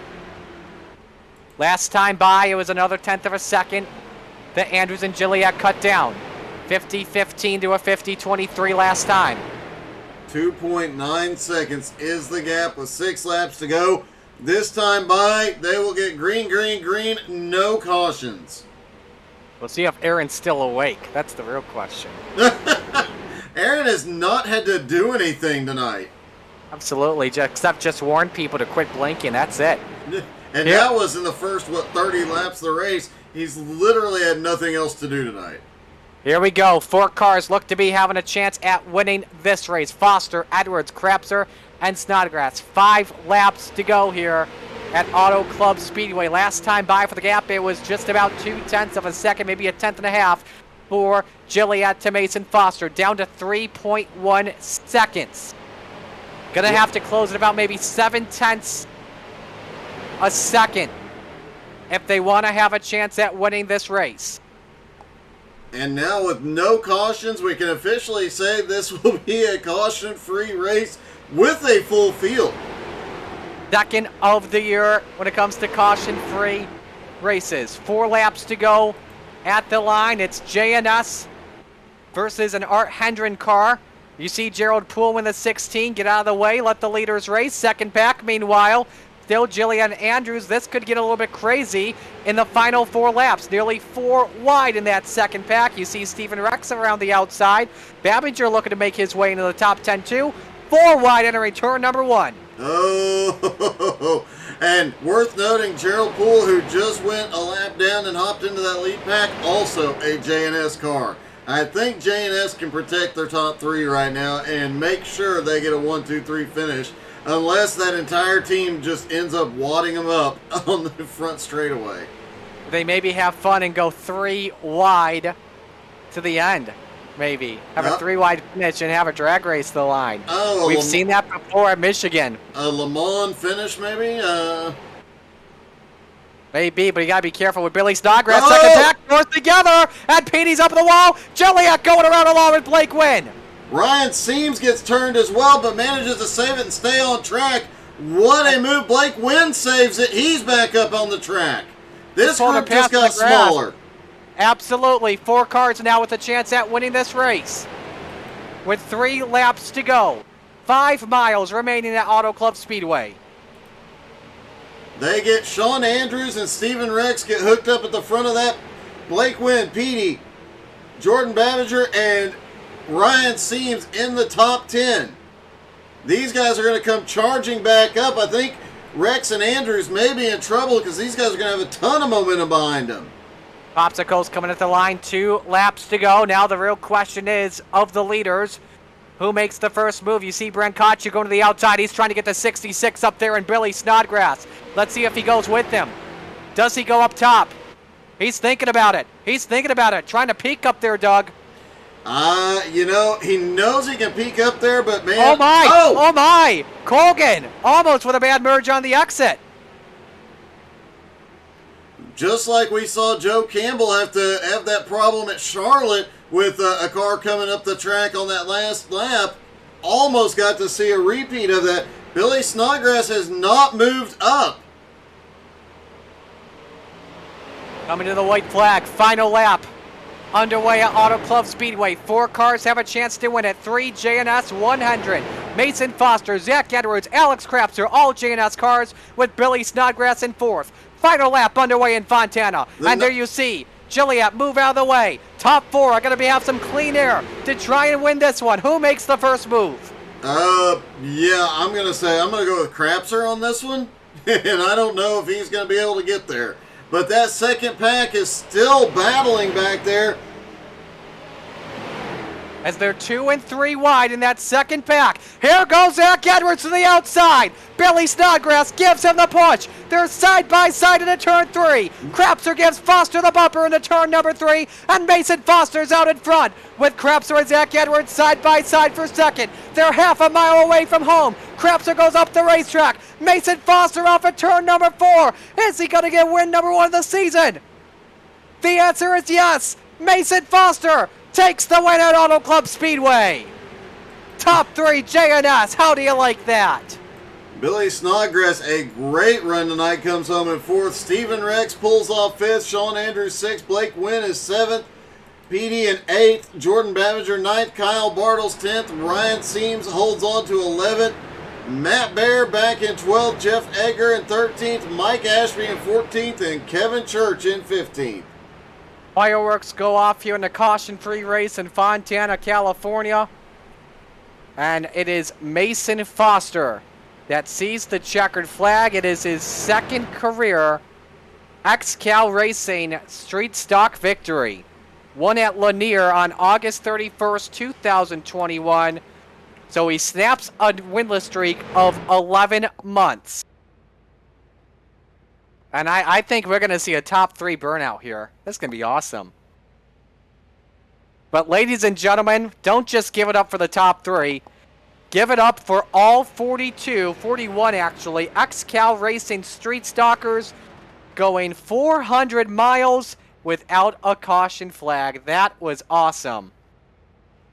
I don't know that we will ever see that one happen again, especially with some of the insane moves we saw throughout this race, and some of these guys getting completely sideways, managing to pull it off here tonight. And congratulations to JNS. The only other time we have seen that happen would be EHP pulling a 1-2-3. Absolutely. I think you got to go back to Iowa to do that one. So we're actually going to bring in the entire top 3 to talk about post-race here. Mason Foster, Alex Crapser, Zach Edwards, and look at this awesome moment. All of the JNS cars pulling up to the start-finish line. Foster does some donuts. Gentlemen, congratulations on the win. Mason, for you, your first XCAL Street Stock win in nearly a year. How does that one feel? It's incredible. Our whole team pulled a great race out. Absolutely. Did you think that you were the sitting duck coming to the white flag? I honestly did. We made it pretty good decision to make us all 1-2-3 there. Zach, I want to ask you about the move you made coming down the back straightaway. What was that plan from your perspective? I just went to the top because I figured one of us would win that way, and I knew Billy was coming with the run, so I was just trying to take away one of the lines anyways. Absolutely. Alex, third place finish for you. Danny told us in chat you guys were going to work together, and then all bets were off at the final lap. Yeah, really at the end it seemed like Zach one of us was going to have to go to the top to try and keep Billy back there. We don't really know his tendencies, but it's kind of cool to see a new guy race in the league with us. But yeah, we just kind of all had to go for it at the end to make sure we finished top 3. Whoever wants to take this one first. I know you guys were looking at that gap closing on in, and it looked like I believe Joe and Danny were telling you guys the details. It was closing in about 1/10 a second on average and wouldn't be enough. But going to a different topic on that, what was the mindset like with a caution-free race going? What were you guys thinking a caution was going to happen behind you? Whoever wants to take it. I'll take it. Yeah, I mean, you always got to expect a caution in this deal. It's not over till it's over. But we were keeping a pretty good eye on the gap we had, and we were honestly still trying to save a little bit ourselves. But we had a big enough gap built up, and thanks to Adam Gillette, he towed us around there for a little bit, so that bought us some cushion. All right, to each of you, I'll start off with you, Zach. We got the off week next week. It's crazy we got an off week next week, but we go to another super speedway. I think we should have some pack racing at Nashville. What's the outlook look like there? We're gonna try and go 1-2-3 again. We had a pretty good set at Iowa, so we have a good baseline to build off of, and I think you'll see more of these JNS 1-2-3s. Alex? Definitely don't think we're going to see the pack racing that we saw here really for the first, 80 laps or whatever until we had a pit stop. But I think you'll see pack racing early on, and then as we get spread out, it's going to be more like the Iowa race or pit strategy, and everything's going to come into play a little bit more. All right, and Mason? Yeah, I mean, just to everybody else out there, they got to watch out. We're fast at the end of the season. All righty, Mason, I'll leave it up to you. Who do you want to give shout-outs to? Big thanks to Adam in the 95. I could not have made that. I'm out of gas right now. I was on the edge pushing him and trying to manage the gap. Big thanks to Zach and Alex too, and everybody at JNS. Gentlemen, enjoy this one, a top 3 finish. Congratulations. Yeah, appreciate you. it, Marty. Thank you. Big win for those guys as they celebrate in Fuel Factor X Victory Lane, presented by KMU Trucking and Excavating. A fun race tonight here. Well, let's give you your official results here from tonight. Actually, unofficial results. Official will be on xcalracing.com. Mason Foster taking the win. Alex Krapser comes home for second. Zach Edwards third. Billy Snodgrass fourth. Stephen Rex fifth. Sean Andrews 6th, Blake Wynn 7th, PDJ Zeller 8th, Jordan Babinger 9th, Kyle Bartles rounded out the top 10. Ryan Seams 11th, Matt Bear 12th, Jeff Edgar 13th, Mike Ashby 14th, Kevin Church 15th, Jeremy Gilliatt 16th, Austin Edwards 16th, Austin Edwards 17th rather, Joe Campbell 18th, James Johnson 19th, Luke Turpin rounds out the top 20. 21st comes in Rodney German after being up front quite a bit tonight. Sean Patrick 22nd, Chris Johnson in 23rd, Alex Gangler, another one who led a lot of laps, comes home in 24th, Jose Godino 25th, Derek Colson 26th, Don Jordan 27th, Adam Gilliatt 28th, but probably the biggest reason that JNS finished up in the top 3. Robert Colgan 29th, Greg Holes 30th, Art Hendren 31st, Tyler Gelbert comes home 32nd. John Friley 33rd. 34th is Albie Hewins. Nicholas Seams is 35th. Stephen Wetton 36th. Gerald Thanos Poole 37th. John Brancaccio 38th. Travis Sukup, Tim Pruitt, Brad Eblate rounding out the field did not finish the race. Margin of victory was 78 thousandths of a second. Officially, 43 lead changes in the race. Average lap time, 52 seconds. Here are the bonus points. For leading the lap with 5 bonus points, Mason Foster with 53, Billy Snodgrass with 3, Alex Krapser 8, Stephen Rex with 3, PDJ Zeller led 2, Luke Turpin led 8, Rodney German led 30, Chris Johnson led 1, Alex Gangler 11, Jose Godino 39, Don Jordan 18, Adam Gilliatt 4, Robert Colgan 3, Nicholas Seams led 1, and Tim Pruitt led 16 laps. Most laps were from Mason Foster at 53, so that gives him 10 bonus points to put him at 185. Fastest lap went to Zach Edwards, 49.688. That gives him now a total of 170 points. Starting on pole position here tonight, I gotta go down to find him here. Holy cow. Adam Gilliatt with a 28th place finish. That'll put his total at 91 points for right now. Your hard charger of the race was Blake Wynn, up 35 spots to finish in 7th position. Well done for him. Didn't lead a lap, so he'll have a total of 152 points. Again, all those unofficial. All right, so we have an off week next Tuesday, but we are back on August 16th, and what should be a fun one as well. We go to Nashville Super Speedway. That should be an awesome one as well. We should have pack racing, but the only change here, open setups. So it should be a lot similar to Iowa, Doug. Yeah, it definitely will. Huge shout out to Highside Racing for dropping by tonight. And yeah, that's going to be an interesting one as well. Super Speedway racing again, but with the open setups, we'll see which team has the best setup for the Super Speedways. Although right now, given the season we've seen so far, you've got to wonder if it's JNS. Man, 2 rates. That may be a first for your broadcast here, Doug. I know. Pretty cool. So with that, we will say adieu. Shout out to our sponsors and shout out to our Patreon members. If you want to be a member, go to patreon.com, search up XCAL Racing. Must be 18 or over to view our content. On behalf of everyone at XCAL Racing, the drivers and the sponsors, our president, Aaron Hillebush, our vice president is PDJ Zeller. On behalf of Doug Burns, I'm Marty Sakala. Congratulations to Mason Foster, his first win of the season in the Multiple Myeloma Research Foundation 400 at the Auto Club Speedway. So long, everyone.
Are you ready to chase the moonlight? Community-based and talent-driven, Moonlight Speed Concepts has what you need to take your iRacing experience to the next level. Founded by passionate owners that care about the community and housing some of the top setup builders and drivers on the platform, Moonlight Speed Concepts offers custom paints, driver coaching, and setups for dirt, asphalt short track racing, and e-NASCAR competition. Partnered with top brands in both real world and simulation. Follow us on Facebook or visit moonlightspeed.com and find out why these businesses chase the moonlight and why you should too. Moonlight Speed Concept, where all we chase is moonlight.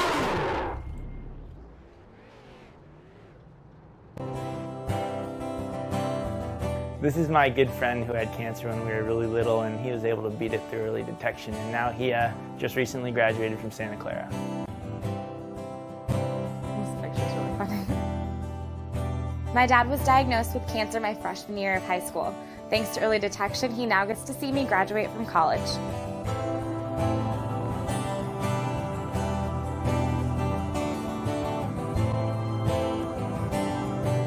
"8 years ago, my mom was diagnosed with cancer, but thanks to early detection, I'll get to spend this Christmas with her."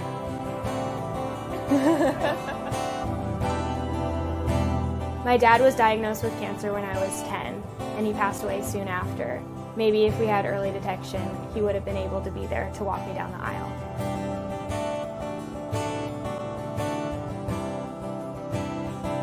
Early detection saves lives.